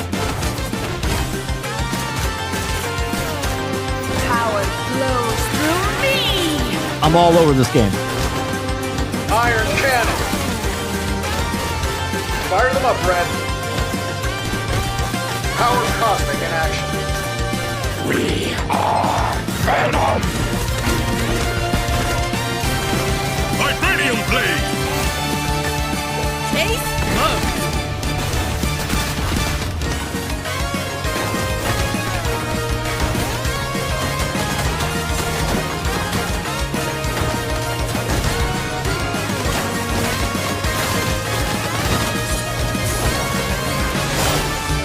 How you gonna miss Cyclops in this thing?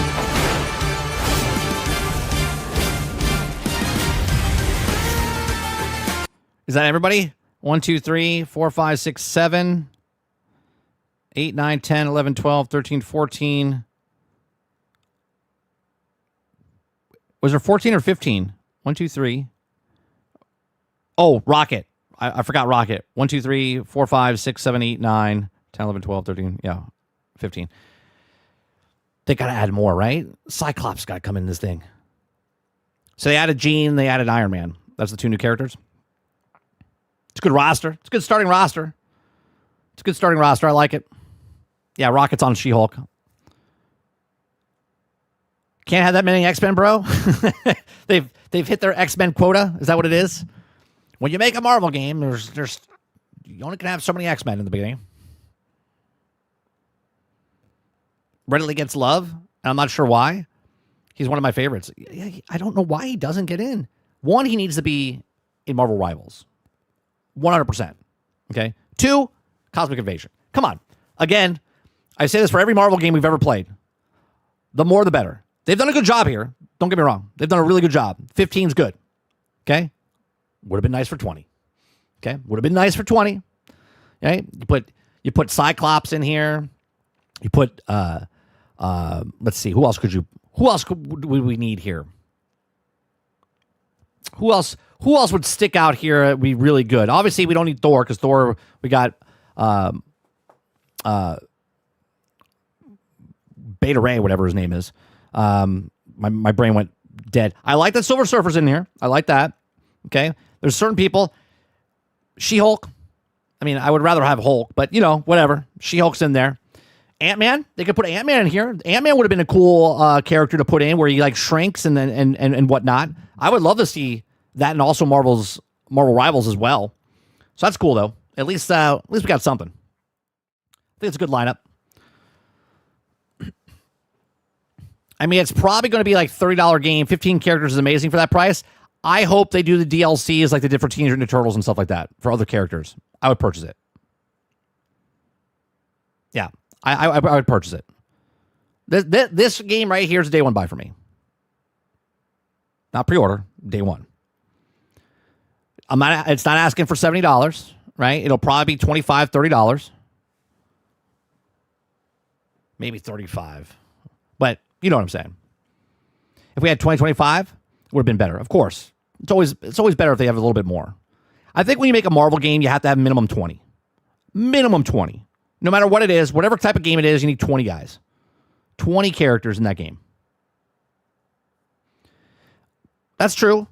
Iron Fist would have been good. Luke Cage would have been good. I love how everybody else doesn't have any masks to breathe, but Ghost Rider does. Make it make sense, please. Spider-Man doesn't need a helmet, but Ghost Rider does. I have to say Ghost Rider looks the worst with that fucking helmet on. He looks like, you know what he looks like? Hold on. I'll show you who he looks like.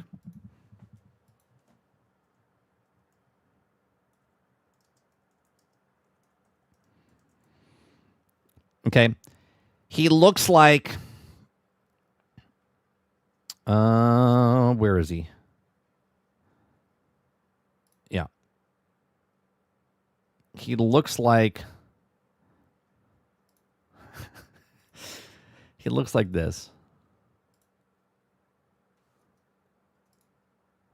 Can I not click on that? Okay. He looks like this character right here from Scooby-Doo. I forget the guy's name, but that's who he looks like. Ghost Rider looks like this villain from Scooby-Doo. Yes, Sarge. Yes. The Scooby-Doo villain. Yes, that's exactly right. He looks exactly like this guy right here. Like, we're on the same wavelength, bro. Same wavelength. That guy right there. That's Ghost Rider. Oh, man. That's the worst one. That's Ghost Rider.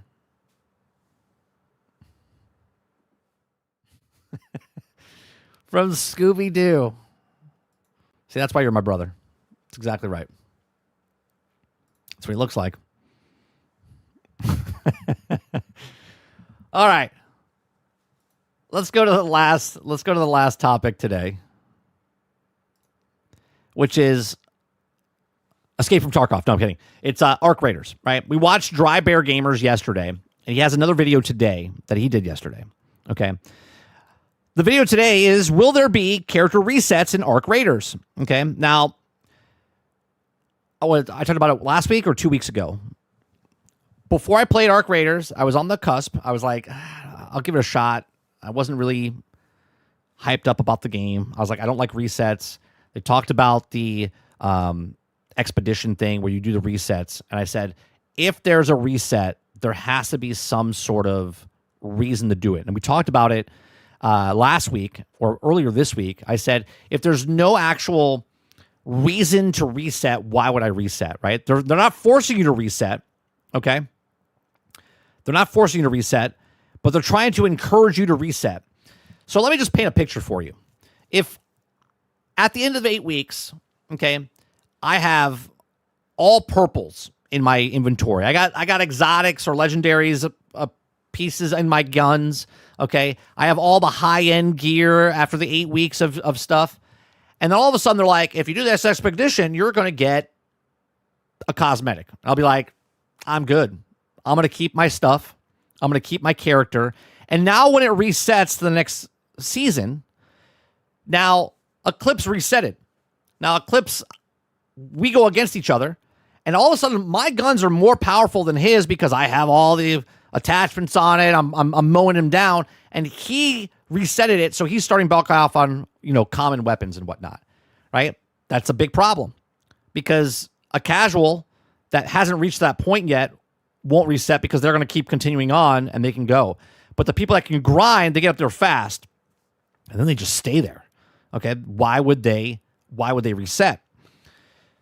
The other part is, let's say they put a perk where it makes you reset so you can get that perk. Well, if that perk is now something that's powerful, let's say it gives you a trait where you move 10% faster, and then they make another one down the road, and then another one down the road, and all of a sudden now I start playing Arc Raiders day one in that season 3, season 4, but the person that's been playing since day one now has 4 additional perks that they can put on their character, which is a much big advantage over someone that just started playing. So then that also separates the player base. So it's like, what are you going to do? And this is my biggest fear about Arc Raiders. What are you going to do about the resets and stuff? Because everything that I'm thinking of doesn't sound good in either way, especially if it's just cosmetic. And if it's a perk, it's going to be a problem, right? So let's see what he has to say. On the game in general, and one of the topics was around the idea of progression wipes. Now, they have been very obtuse and trepidatious over talking about wipes, progression wipes, and resets. And even with their posts, they've also just been kind of non-committal on it. So what I thought was best... They're non-committal because they're still trying to figure it out. They're figuring it out like I'm figuring it out. I don't think there's a good way here. I don't think there's a good way. Because if they don't do a reset, you're going to get people that play 15 hours a day. They're going to be much higher than these people. And you have to do a reset to kind of level the playing field again, but then these people are going to grind again, and they're always going to be in the same situation. If it's cosmetic, very few people will reset. These people get there. They might have a second account to be lower tier or whatever it is, okay? I'm sure there'll be ways around it. Hell, maybe you can even trade with yourself, okay? Who knows? Okay, they make 2 characters. They go into a match. They give it to the one guy, slowly give their other gear to the lower level guy. Something's going to happen, right? Grinders, exactly, Water. Grinders are always going to win. Yesterday, as I kind of went through like a very vague... Oh, you know what we have to do? Because we got to put this at 1.25. 1.25.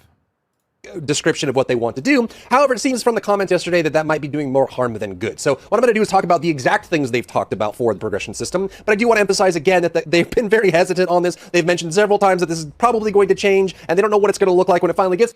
We're 10 days. We're 10 days away from this game launching. Okay? If they don't know what their reset progression thing is, or they're not talking about it, I'm afraid they actually don't know.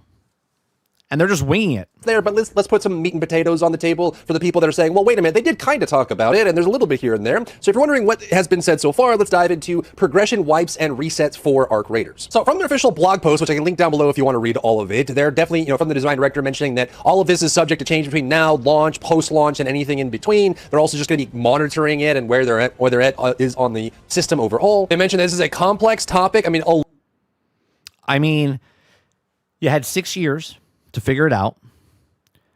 You're 10 days before, and we still don't really know. Alexander Smith says, just winging something this crucial definitely gives me pause, right? Now, I can look at it this way, Alexander, right? I can look at it, and this game comes out. I had a blast playing the open tech test, Server Slam, okay? Game's $40. If it comes out in smooth, okay, if it comes out super smooth, no major bugs, glitches, or anything like that, it's just a fun game to play. Maybe I just play it that first season. Maybe I just play it for the first 8 weeks. Maybe I don't reset after that thing, and I just keep playing, and then I hit that 50-hour mark, hit the 60-hour mark. Maybe I hit the 100-hour mark, okay? And then I'm just like, you know what? It was a fun game. It was great, but I'm gonna stop playing. I do believe that the $40, it's worth what they're giving here. With the 5 maps, with the way the detail is, the way the sound design is, I think $40 is more than, fair value for what they're giving.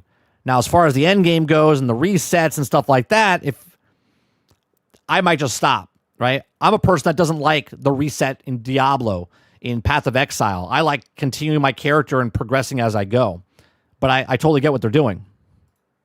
A lot of games have been bouncing back and forth on this idea. We've seen Once Human bounce around on what they do for resets and seasonal servers. ARPGs have in the past. There are a lot of people that don't play ARPGs because of the seasonal system where they don't. That's me. I don't play that seasonal stuff because I don't like getting resetted. I use my Eternal character all the time because I want my time to be respected. Like losing their character even though they're not forced to. They don't like having to start over constantly. There's also a lot of people, I've seen comments on Arc Raiders where people say that if you take my gear away, I'm uninstalling. I don't take my gear away, don't reset. I was pissed off when Destiny resetted stuff and sunsetted stuff. Okay, they're like, "Oh, we got to reset you back to 0." And I was like, "What are you talking about?" I was pissed off when they did that. They did that 3 times. Hence why I started hating Destiny and Bungie. There's definitely a lot of extraction games that do. And I know people will be like, "Well, that's what extraction is." I totally get that. But these guys are saying you don't need to reset. Meaning if I don't need to reset and you're not giving me enough incentive to reset, then I'm not going to reset. I'm just going to keep going. Scheduled forced restarts where you lose everything and everyone starts over together, which to some is fun, to others is not. So they say this is a complex topic. We'll be keeping an eye on the discussion around this message and follow up as necessary. So even with the system they're showing here, they're recognizing that they might change it. It might look completely different. And even if the first system they launch is the way it is, they might even adapt from there and change it completely again. They also mentioned they see that just tells me that they're not convinced that their idea is good. They're like, let's just throw spaghetti against the cabinet and see if it sticks.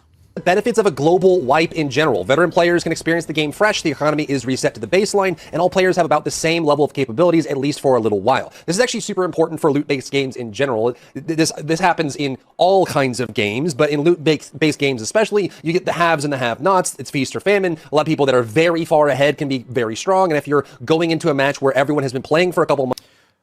You guys know what's going to happen, right? You guys understand what's going to happen where once the people who start leveling up and they have their prison pockets, their loot pockets they have, let's say I have a really strong weapon and I want to share it with Alexander Smith, okay? We go into a game together.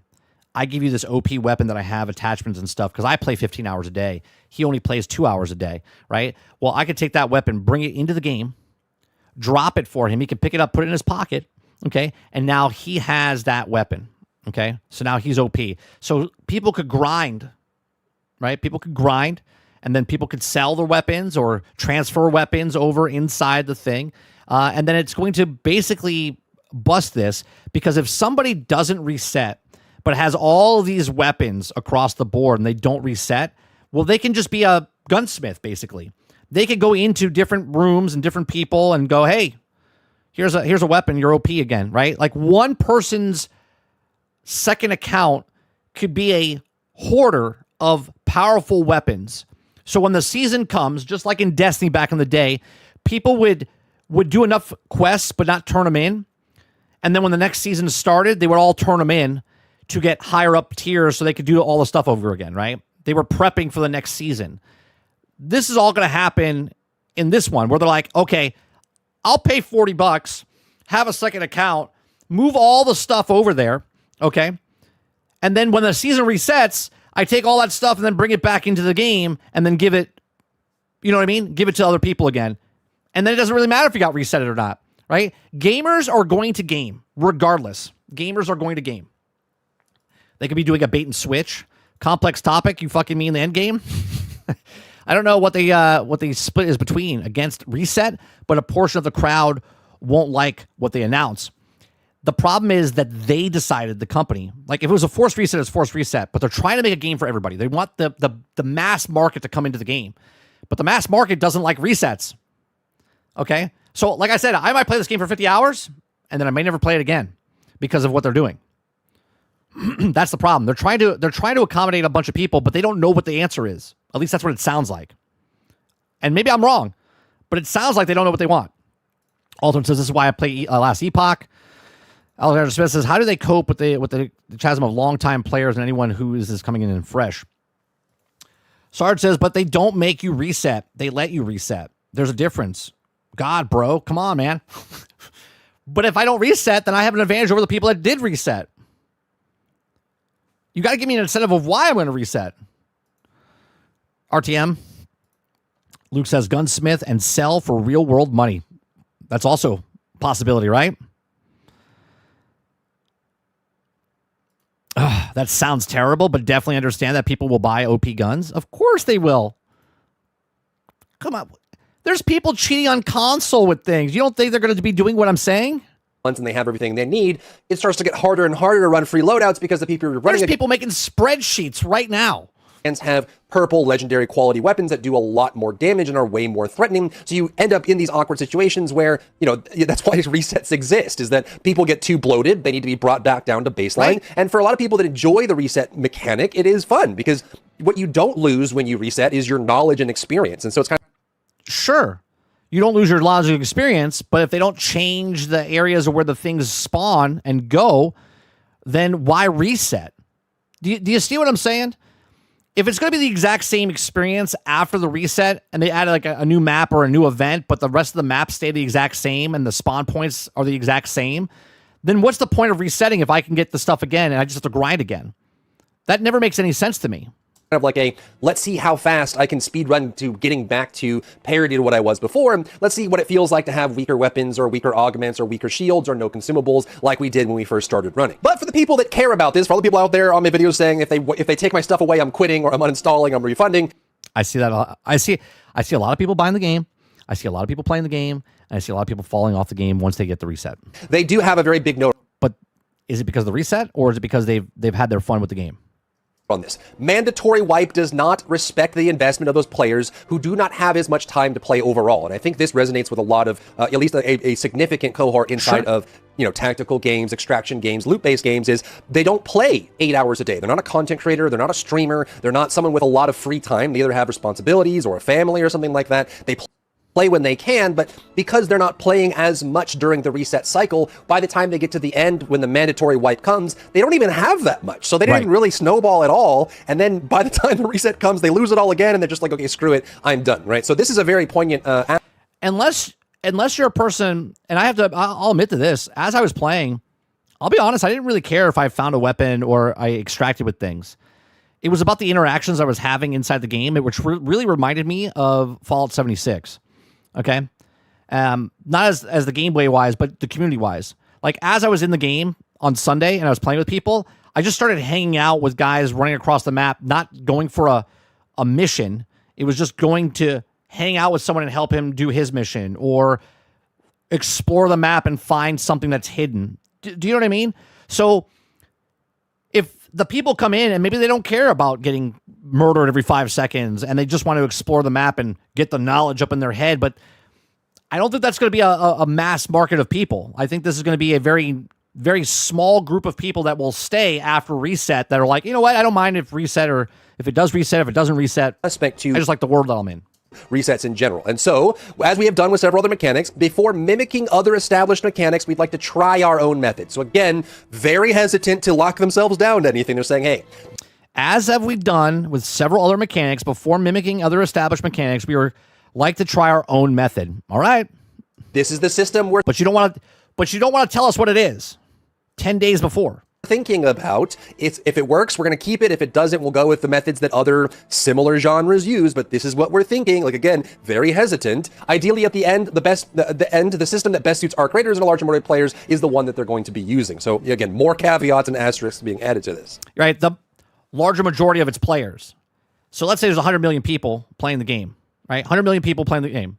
Just putting a number out there. Okay, but the people that enjoy the thing is 25 million people. And the 25 million people might give them an additional $10 if they do something with the battle pass or whatever else, if they have something like that, right? So now they don't care about the other 90 million people. They only care about the 10 million people that are going to spend $10 because now that is the majority of the player base that they're willing to work with. You see what I'm saying? Now, again, I don't know if they're doing any kind of massive microtransactions or whatnot in the game. I think they are because there's gold currency in there that wasn't in there in the tech test that you couldn't do anything with. Like the store wasn't open. So it'd be very interesting to see what happens when the game comes out and what the majority of the player base, but what is the reset? What are you giving me to reset? All right, so shut up, Dry Bear, stop yapping. Tell us what the system is. So what they're thinking of is they're calling it Expedition. So this is what you see on screen here. Now, the bones of this is essentially a prestige system, but it has the housing of a seasonal reset that is functionally a prestige system. So yeah, it's about your perks, though. All your perks that you unlock and stuff, Luke, you lose all of that. You're resetting your character.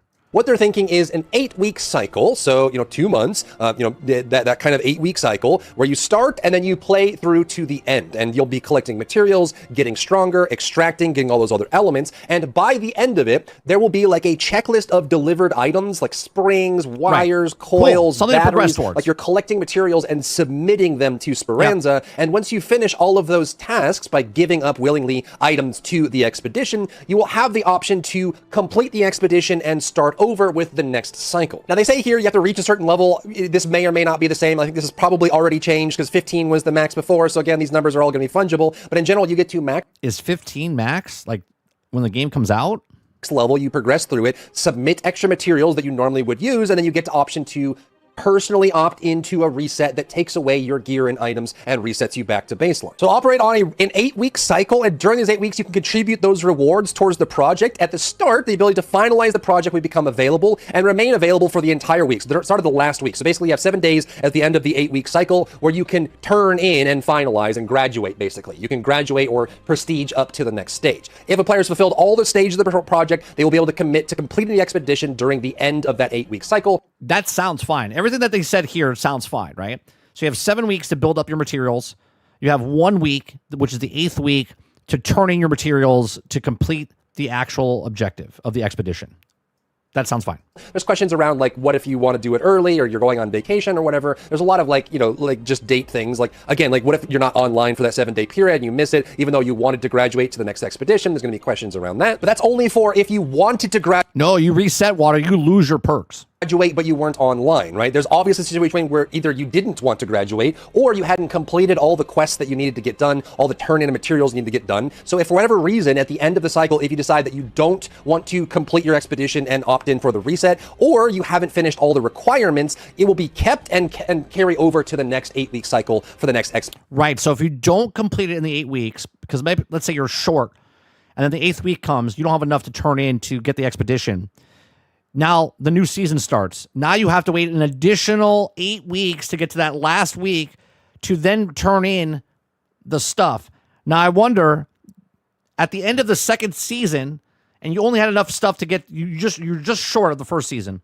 Now the second season starts. Do you get to complete first season and second season at the exact same time? Or is it just the first season and you have to wait?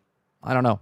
Additions. You don't lose anything for that. So you'll start working on the next project. Your progress will Allowing them to continue working on the project until the next finalization window. be kept until the next finalization window. I still think there's going to be this situation where, like, I feel like you should be able to complete the expedition at any point during the process. This is very true. Like all these, the tons of online games, you play MMOs where they have like a certain boss is only available in the evenings. But what if why would they stop you? Why would they stop you from week 8 comes, it goes, I didn't have enough, but week 9 and 10 come, and now I have enough, but now I have to wait another 8 weeks or 6 weeks before I can turn them in? I should be able to turn those in anytime to complete the first one, and then build up the resources for the next one. you have obligations that make it so you can't be online at that time and you can't do the boss, so you never get to complete it. Ultimately, with these systems, over the long haul, the designers end up just making it available all the time because it's unreasonable with a large player base to expect them to be online and ready at the same time. A week period is pretty long, but still, there's going to be complaints and that sort of thing. But they say that if you... No FOMO, Luke, because it's not going to expire. It's just that you can't turn it in for another 8 weeks. I guess it is a little FOMO. For whatever reason, either you don't want to graduate or you decide you haven't finished the requirements, it'll just roll over until the next and you'll keep your progress. Which I think also begs a lot of questions too, because like, if you never interact with the system, it feels like it's kind of odd that it's even there in the first place. It's not fully integrated, right? I'm sure there's going to be players that never want to reset. They want to keep everything they have. And that's probably me. I probably won't ever reset unless there's an incentive to. They just never go to the expedition screen, even if they get notifications for it, like pop-ups and CTAs in the window on the main menu. It says, hey, your expedition's ready. And you're like, I don't care. Stop bugging me. I'm never going to reset. This system just doesn't exist for me. They also mentioned that other projects may be added over time as updates, holidays, and other events. Sometimes games will do like limited run or like special battle passes that go along with these kind of grind events or turn-in events. There also could be like community contribution events. Oh, you know what I can see them doing? I don't want to say it out loud. I don't want to say it out loud because I know if I say it out loud, I'm putting it into the universe, and then this is what they're going to do. Okay? So I'm going to say it because I got to say it. So when they do it, I'm like, I told you so. Okay? I can see them of the resources that you get, okay, the resources that you get to insert for the expedition. I can see them putting them in the battle pass if they have a battle pass. So like every 10 levels or whatever it is, the resources that you need for the expedition will be in the battle pass. So that way you level up the battle pass or buy the battle pass. It won't be on the free stat. It'll be on the normal slot. All right.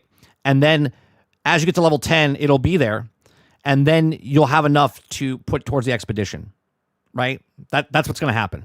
Where everyone has to, based on how many expeditions get completed in the community, there's like community rewards and whatever. And there's also going to be like, at certain points, the developers may want to incentivize players to de-bloat their inventories if they're going to be adding in new weapons or new things to grind.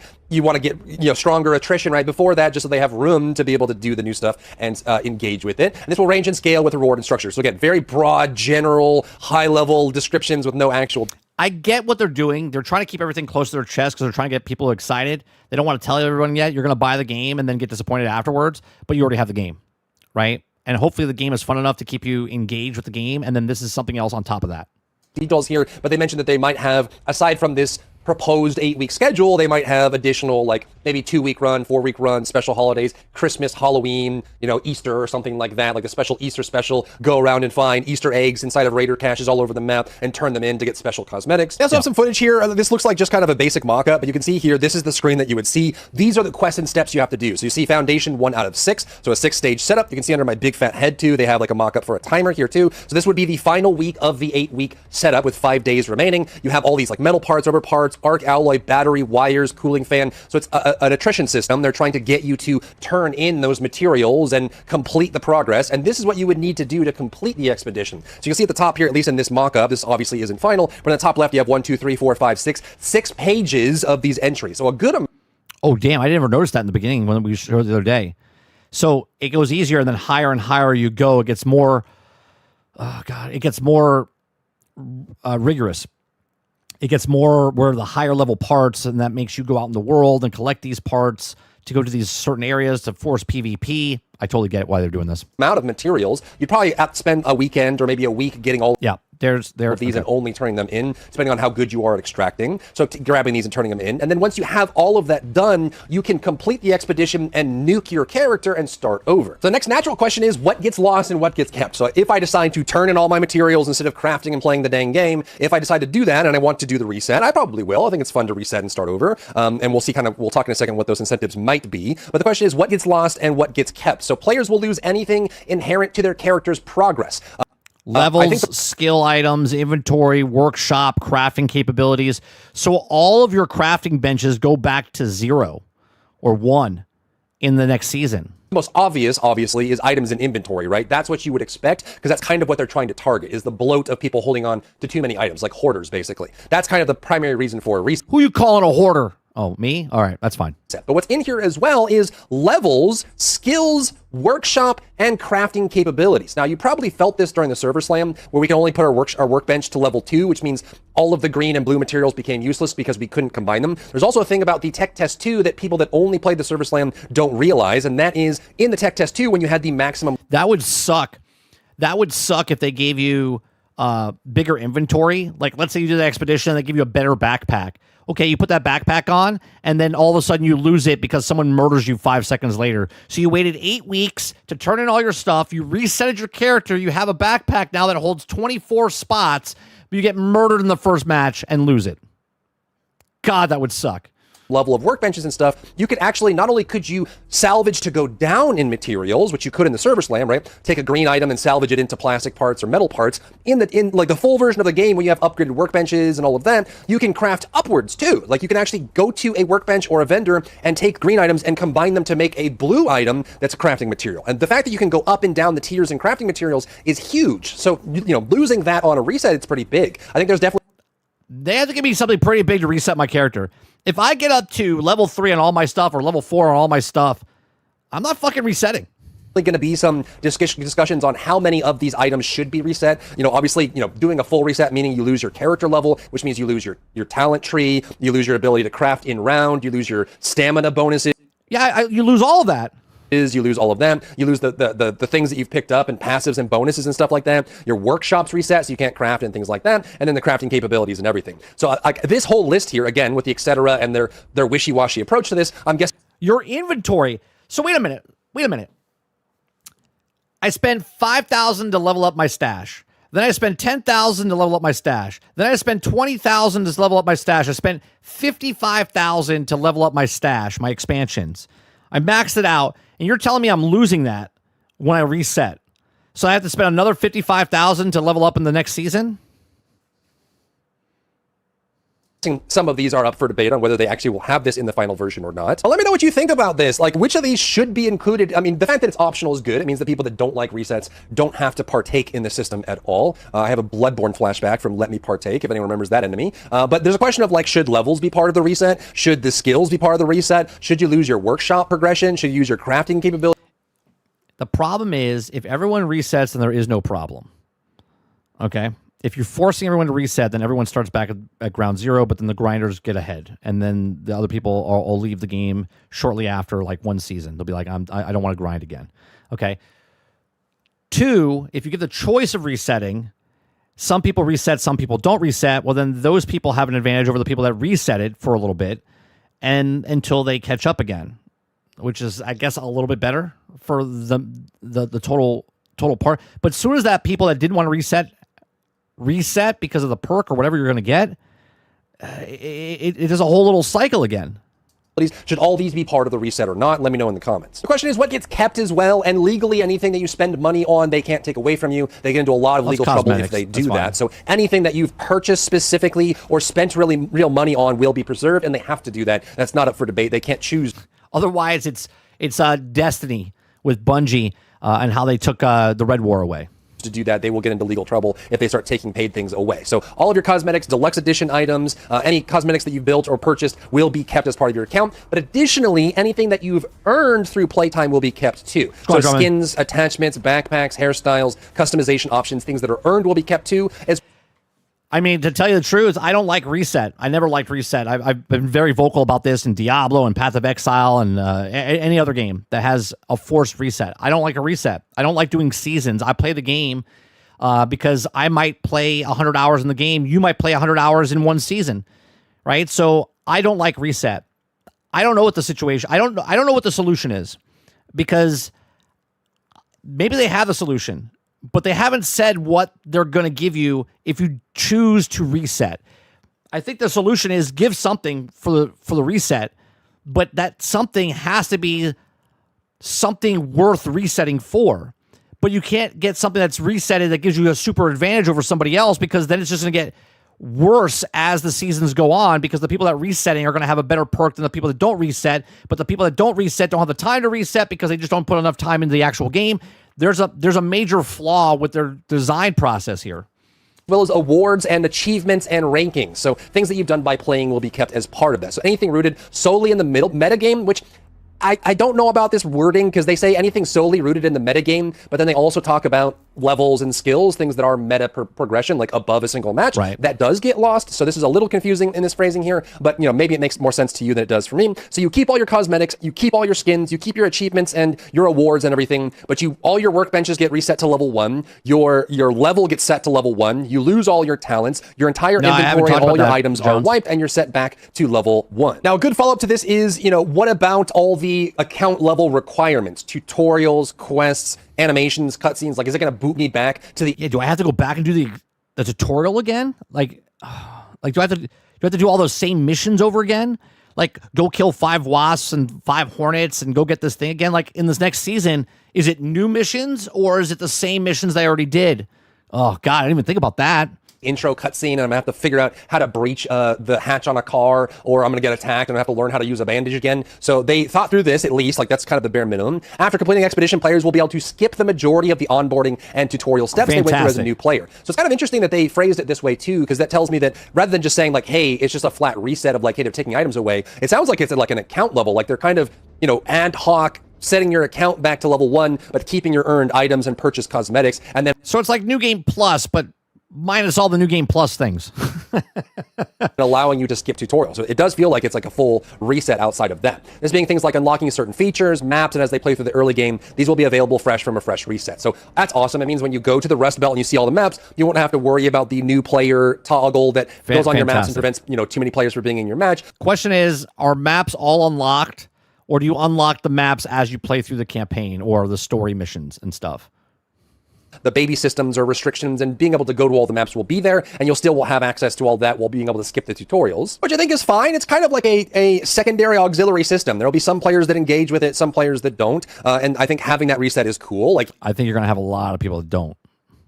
I think you're going to have more that don't than do. You decide you can reset all of it. I almost like or the very first season, people will do it, and then the second season will be like, it wasn't worth it. Part of me wonders if it would be better if you kept your workbenches and kept your your talent tree, and there's an option for resetting your inventory. Part of me just, I enjoy the aspect of resetting, but the fact that I have to, I guess it doesn't really take that long to progress to level 15 or level 20 or whatever they decide that the final version of the max level is going to be. For me personally, I care more about the items and like your wealth as a character in your stash. But the idea of like having to grind through quest lines or upgrade workbenches or unlock talents again, that to me feels a little bit like excessive. Like I don't mind grinding games.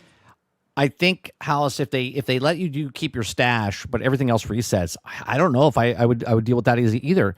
If I had to put all those resources and all those things to level up my each workbench up to level, I don't know what it is, 3, 4, and all those hours and time that I put in to level up those workbenches to level 3 or 4, to have those resetted so I have to do it all over again, this is the way I look at stuff. If I'm a person, which I am, right, I don't have I have well more time than a lot of other people do because I do this, okay? So I have more time to play, but I also want to play a lot of other games, just like everybody else. Just take what I like to play other games instead of other people that only have time to play one game. So if I'm playing just this one game, let's say I only play 3 to 5 hours a week. Now, week 1, I play 5 hours. Week 2, I play another 5 hours. Week 3, maybe I'm on vacation. I put another 15 hours in, right? So I have 30 hours into the actual time of the game. We're in week 3. Let's say I average going up. It's week 8 now. I don't have enough resources. I don't have enough stuff. I just get at the very end. I just leveled up my workbench, my med bay, all this stuff. I just got it. I just grinded my way up 8 weeks to get to that one point, and I'm just short. And now I missed the opportunity to reset. Now I start week 9, which is week 1 in season 2 or whatever it is. I keep my stuff, but now I just get there and I have to reset. I'm like, oh, I'm going to reset.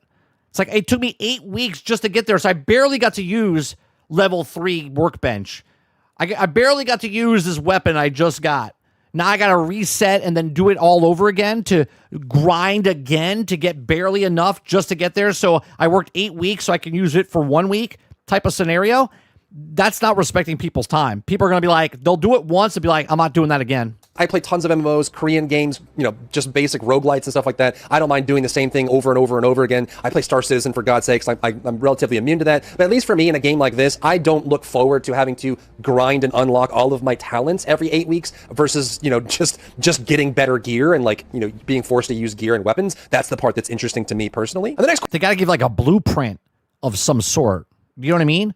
But then the blueprint has to be something that you have to get higher end gear to make when you have it in your next rotation. Question, which is they haven't really given us any serious details on this in general, but the next question is, what do you get for it? Like, why would you want to do it? What's the incentive? Like, what's the carrot on the end of the stick that is encouraging players to do this reset in general? And there's a good reason they're wishy-washy on this right now because, the challenge is, and I've heard this, I've actually heard the developers mention this a few times, is they wanted to do, every time you do this expedition reset, this prestige system, you would get, an additional skill point for your talent tree. So instead of having to choose which part of the talent tree you get, that would be OP as fuck down the road. You get to get the whole talent tree over time. And that gets kind of weird, right? You can imagine a situation where you run up against an Arc Raider that has been playing for 10,000 hours and has more passive power than... They're going to be a small percentage, but they're still going to have way more power than you, and you're going to be screwed. You do because they prestiged a lot. When you start getting into gameplay power, that gets... Which would be fine if it wasn't PvP. But it is PvP. So the person that has that much time comes in, melts you, and takes all your shit. It's kind of weird, especially in a system that already has disparity built in because of the loot system, right? If you have a free loadout and someone has a legendary sniper or something, that's already a disparity, and then you can further that disparity by adding prestige to it as well. So they mentioned that permanent account unlocks for each completed expedition, broadly mentioned. They don't give you details on what this is. Unique cosmetic rewards for each completed expedition. I think this is kind of what I would expect them to do. Like, you get a special... If it's unique cosmetic reward, I'm not going to reset. I'll never reset. Skin or something like that. A lot of games do golden skins or mastery skins or special skins or... That's like pre-ordering. Pre-order the game, get a skin. I don't give a shit. Call of Duty, Battlefield, special decals or textures that you put on your weapons and little dongles and things in Valorant that hang off your weapons, stuff like that. Things that are just signs of your achievements, but not actually any actual gameplay power. They also mention account buffs, in quotes, that are applied for the duration of the following expedition cycle, and if you do it multiple times, they may stack up to a limit. They don't tell us what... Account buffs that apply to your duration of the following expedition cycle. Account buffs that applied for your duration of the following expedition cycle. In the sequence completion of expedition project, increase the magnitude of these buffs up to a limit. You still have a problem though if you do that and it gives you a buff, 20% buff, and it never maxes out after that, and they give you a different one the next time. It's still, I don't know if it's OP, but it's still an advantage. These buffs are, but to the same point. And is it worth it? Of getting power, can you imagine if you got a buff that was you reload 10% faster for the next 8 weeks, or your crafting results yield more materials for the next 8 weeks, or you can kind of imagine what these buffs might be if they are right. So imagine that you get a 10% buff to, I don't know, pistols. But then your choke also does a buff. So now you have a 20% where someone else has got a 10.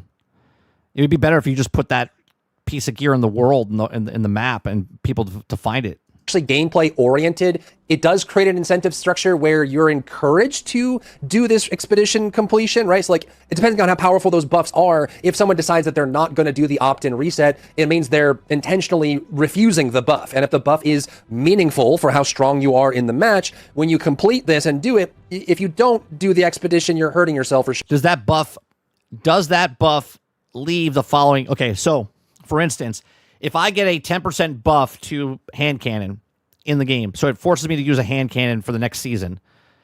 At the end of the second season, I got the buff first season. I can now use it in the second season. At the end of the second season, does that buff leave? And now there's a new buff to do something else? Or, you know what I mean? It just hit me. Because you asked me, Drummond, what would my solution be? Based off what I just said about the buffs. If there is a 10% buff, you get to choose. So you do the expedition, and you as the raider get to choose what buff you want. So if you're a hand cannon guy, if you're a shotgun guy, if you're an assault guy, if you're whatever guy, right? You want to use the silencers, you get a 10% boost to your silencer if that's what you choose. If the other person chooses a shotgun, then they get a shotgun boost, and they had that shotgun boost for that time, right? That way, it's not the same thing for everybody. Everybody gets to pick one buff that gives you a certain percentage for that next season. And if you're a person that likes that gun or that weapon or the run or the search, you get to choose what buff you want. That way, you get to choose if I want to reset, and if I like that, then I'm going to pick that buff. And then for the next season, I have that buff that someone else might not have. So it's a diverse buff that's going around, right? It's a buff, right, for the next 8 weeks, whatever you choose that you want to buff. If it's the 10% on the shotgun, 10% on the running, 10% on the searching, whatever it is.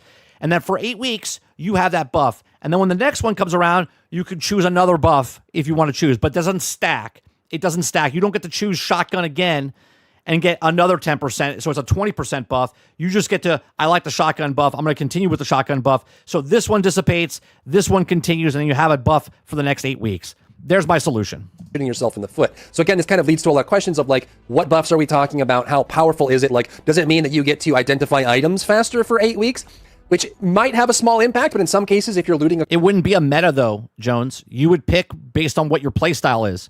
And if your playstyle is long range, you would pick a buff for long range. If you're for stealth, you would pick buff for stealth. Corpse out in the open of an enemy player, or a bot that got destroyed out in the open, identifying faster means you're done looting faster, means you're out of danger faster. That has implications for gameplay, and so you're kind of encouraging the people that don't want to reset to reset. So, you know, if you guys have some kind of ideas of what you think the buffs might be if they do this, and the fact that they're stackable means even more incentive. Stackable, that would be bad. To reset, right? Like, say it's like 5% reload speed for the next 8 weeks, and then if you do it again, it's 10% reload speed for the next 8 weeks, and it stacks up. Like, these bonuses get better and better. Again, you're incentivizing people to do it, which de-incentivizes people from playing if they don't want to reset. Correct. Because they'd be missing out on these buffs if they don't want to lose their items and their progression as well. So let me know what you think about these buffs. Any ideas you think the buffs might be? They might be super inconsequential, like, I don't know, they could do something cosmetic-wise, they could do something where, like, it's very, like, it doesn't have a major impact on gameplay, but if you're asking about buffs, specifically, like, bonuses or value you get from doing things, even if they're out of match, like how much materials Scrappy gives you, that does have an indirect impact on gameplay because you're getting more resources faster. Though granted, to get the buff, you did give up your items, so maybe it pays off that way. Or maybe, you know, you get more crafting yields or lower crafting costs. Things like that are pretty par for the course for these kinds of things. And the fact that it stacks is kind of interesting as well. So there could end up being some very big incentives for doing this, and you might be punished for not doing the reset. Then that's kind of just a question of what... If you're being punished to not do the reset, then you're forcing people to reset, which is the whole point of not forcing people to reset, which would be dumb. Chance to loot higher tier weapon, only one weapon type though. Maybe, yeah, something like that. They're going to do with the final version. Now, they do make a blanket statement saying that they want to make sure that they're being careful. You could also work as a team, right? So me and Mr. Luke play all the time together. Let's say he likes shotguns. He takes shotgun, but I pick 10% buff of finding good loot or whatever it is, right? If I'm working with him, I can happen to find stuff and I can trade with him and whatnot, but he's picking a thing that's just directly for him because maybe he's a better player than me, which he is, all right? So maybe he can shoot stuff better. So he picks the buff for the guns. I pick the buff for the searching or looting stuff, and then we can swap and share. You know what I'm saying? There's methods behind the madness of the stuff, but if you're going to force me because the buffs are too good, then you're forcing me to reset. And if you're forcing me to reset, then there's no reason to say, hey, you don't have to reset because you're going to want to reset. About the nature of these benefits. Completing a reset should never give a player a power or combat advantage over anyone who has not completed a reset. And I think that this is, it's good to say this in earnest. If it's taken away after 8 weeks, I don't see it as a big of a problem. But also, like, if you're providing buffs, it's kind of hard to imagine buffs that don't have any, like, if you stack them, problem. If you don't stack them, they disappear at the end of the next season. It's fine. Have a 0% impact, right? Because realistically, if a buff has 0% impact on your character, then why would you want it in the first place? They have to incentivize you somehow. And again, maybe they just focus on out-of-match crafting and materials, or maybe you get more quests or something like that. But either way, no matter what you do, it's going to create a have and have not situation. And any incentive you create for resetting means that people that don't reset won't get that incentive. So Correct. the buffs part may or may not change. If they do commit to this philosophy here, where completing a reset shouldn't give you power, then, you know, there's kind of a dichotomy there of like, okay, you know, if you're not going to give us anything valuable, then there's no incentive to reset. If there's incentive to if there's no second reset, then why have a reset at all?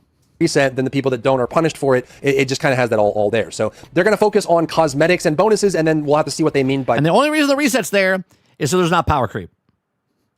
Buffs. They say initially, at least for the first version of this system, these benefits will center around cosmetics and bragging rights, quality of life, and smoothing out some aspects of progression for those who have gone through a reset. So quality of life is also kind of an asterisk there as well. Like, you could make an argument that some of the quality of life items in a competitive brain, any small advantage is an advantage, but we'll have to see. It seems like their goal is to make it, you know, you get the prestige of having done it, right? Some kind of, you know, thing you could show off to your friends or show off in a match. Or I don't care in a game of if my title says I'm a sergeant and it shows that I played longer.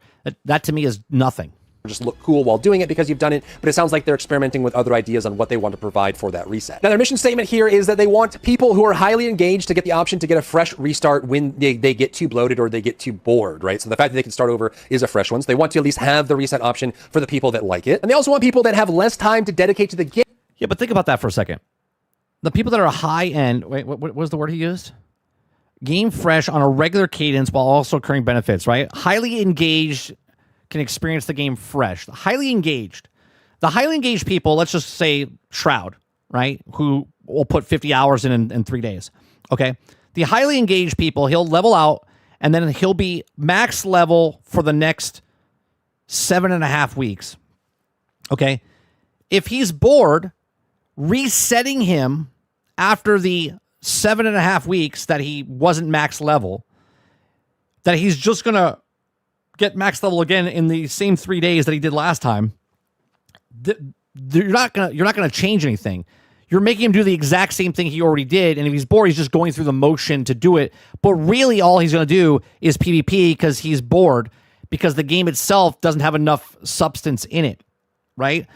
There's 5 maps. Maybe he gets bored of the map and then goes to map 2, but then he's bored of that map and goes to map 3. And then he finds out that there's not a lot of PvP happening on map 5, so he goes down back to map 1 to kill people on that map because that's the most populated map because it's the lower level map, right?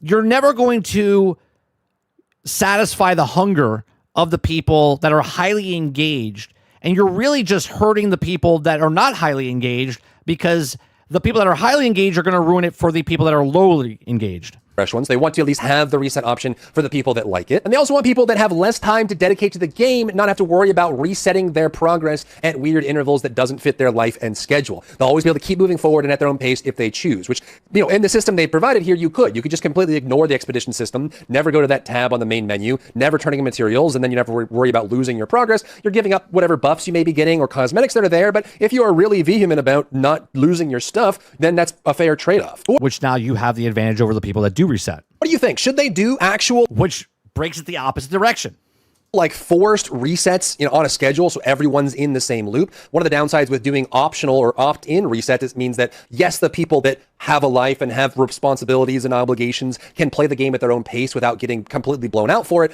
But which is the majority of the population that would play the game, not on a daily basis, but just more people playing the game that are casual than the people that are hardcore. Hardcore are going to play, beat it, move on to the next game, that they can play it, beat it, and move on. Also means that when you leave that door ajar, the greedy hoarders are going to, like little loot goblins, are going to sneak in through that opportunity, and they're also not going to reset, which means that you still have that issue where there are people that have everything they could ever want. Every time they start a match, they have a full loadout of the best gear in the game, and even if you go into a match and you do the free loadout, over time, maybe after... Yeah, why would a person that put in 200 hours, 300 hours, that has all purple and gold and all that stuff, why would they reset? What incentive is going to give them to reset so they get rid of all that stuff besides being bored? After a month or two or even a couple months, you're going to run into a lot of people that have crazy loadouts every time you go topside. And so, you know, the fact that it's optional means that it doesn't alleviate that issue of disparity growing wider and wider as time goes on. And this is exactly why I think they will have a PvE down the line, because if they do PvP are going to go towards the PvP guys, like the hardcore PvP that just want that Sea of Thieves, you know, make them fight each other in the certain quadrants and sections. That's what's going to happen.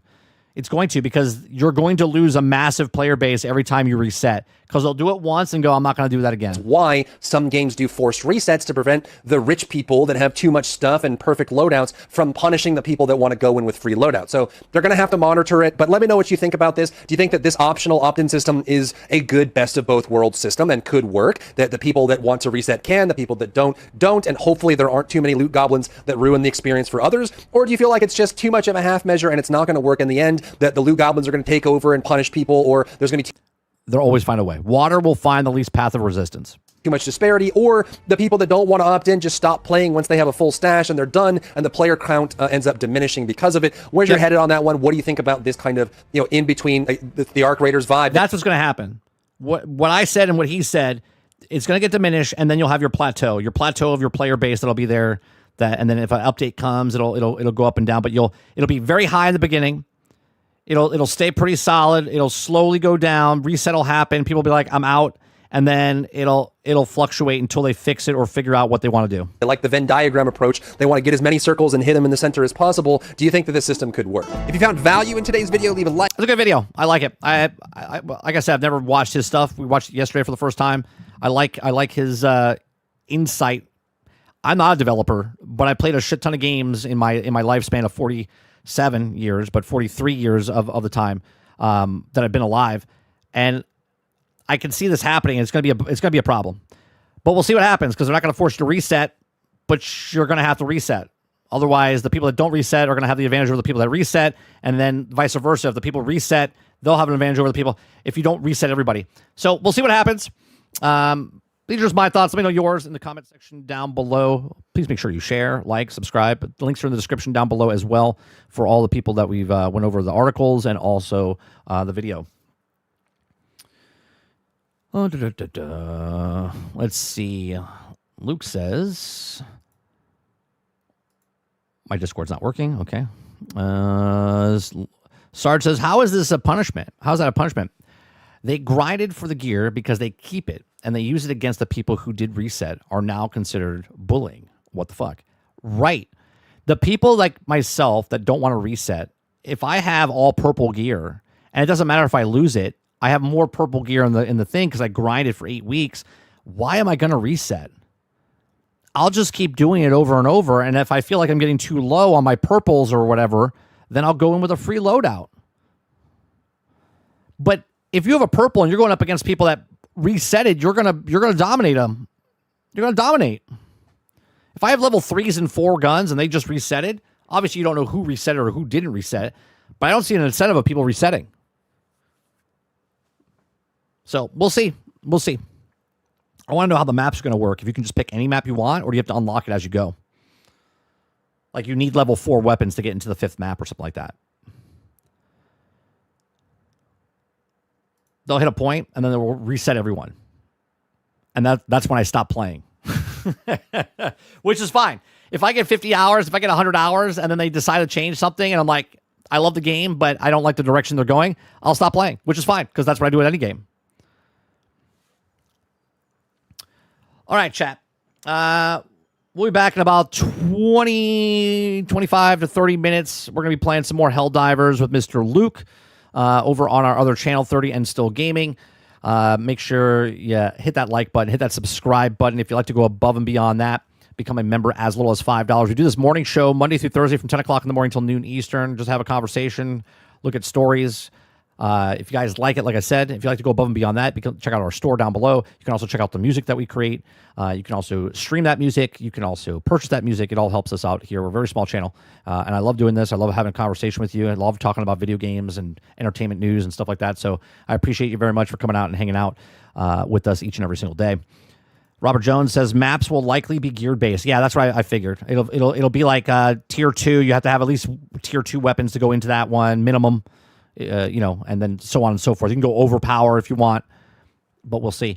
Yeah, we'll be back tonight as well. If you guys don't come over to 30 and Still Gaming this afternoon or just in about a half hour or so, we'll be back tonight to play more video games over on 30 and Still Gaming with Sarge tonight. It's Shooting the Shit with Sarge. And then tomorrow, back for the Daily Grind, and then back for Generation X Gaming, the weekly podcast that goes over a few of the top stories from the past week, and we rant along the way on Thursday nights. Tomorrow, Tomorrow night we're going to be playing, or tomorrow afternoon we're going to be playing the Marvel Rivals PvE event that's going on. So join us after the podcast or after the morning show tomorrow. And then next week we'll be trying out sometime next week the Battle Royale or the free BR stuff that Battlefield's coming out with to give that a go. Other than that, appreciate it very much. You guys have a great rest of your day, evening, or night, and we'll see you guys on the next one. Peace.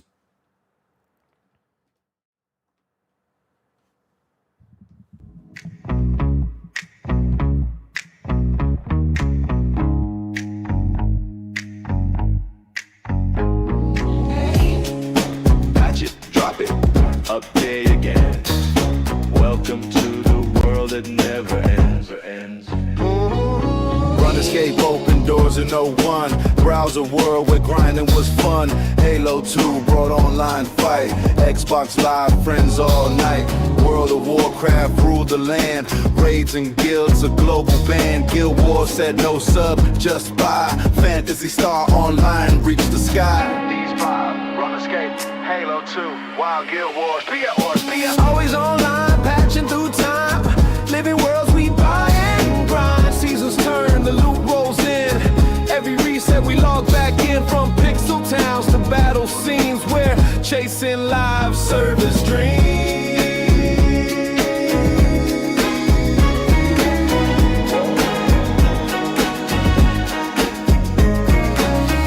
Legends, free to play reign, skins and champs, the money chain. Team Fortress 2 with hats on show. Cosmetic cash flow starts to grow. Destiny promise, 10-year plan. Shared world shooter for every fan. Warframe rising from the dust. Space Ninja grind you learn to trust. Hearthstone cards became a trend. Digital decks with no real end. Always online, patching through time. Living worlds we buy and grind. Events drop, the hype begins. Every update pulls us in. From mobile fights to cosmic scenes. We're chasing live service dreams.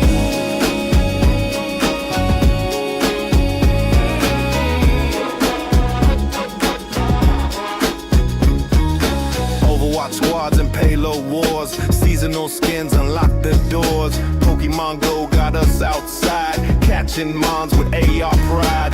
Fortnite drop, the island's hot. Battle Pass Gold, the juggernaut. PUBG built the BR craze. Winner, winner, gameplay stays. Apex Legends, squad-based flair. Respawn spin kept players there. Always online, patching through time. Living worlds we buy and grind. Seasons roll, the meta spins.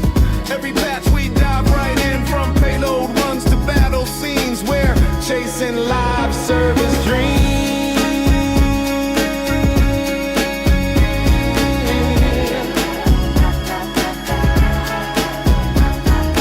Genshin Impact got to rise. Anime worlds beneath the skies. Call of Duty, Warzone fight. Dropping in each endless night. Final Fantasy second thrives. MMO King, it still survives. Roblox builds with endless play. User worlds lead the way. Marvel Rivals joins the show. Superhero squads are set to go. Always online, patching through time. Living worlds we buy and grind. From raids to drop, from skins to wins. Every era pulls us in. History told in data streams. We're chasing live service dreams.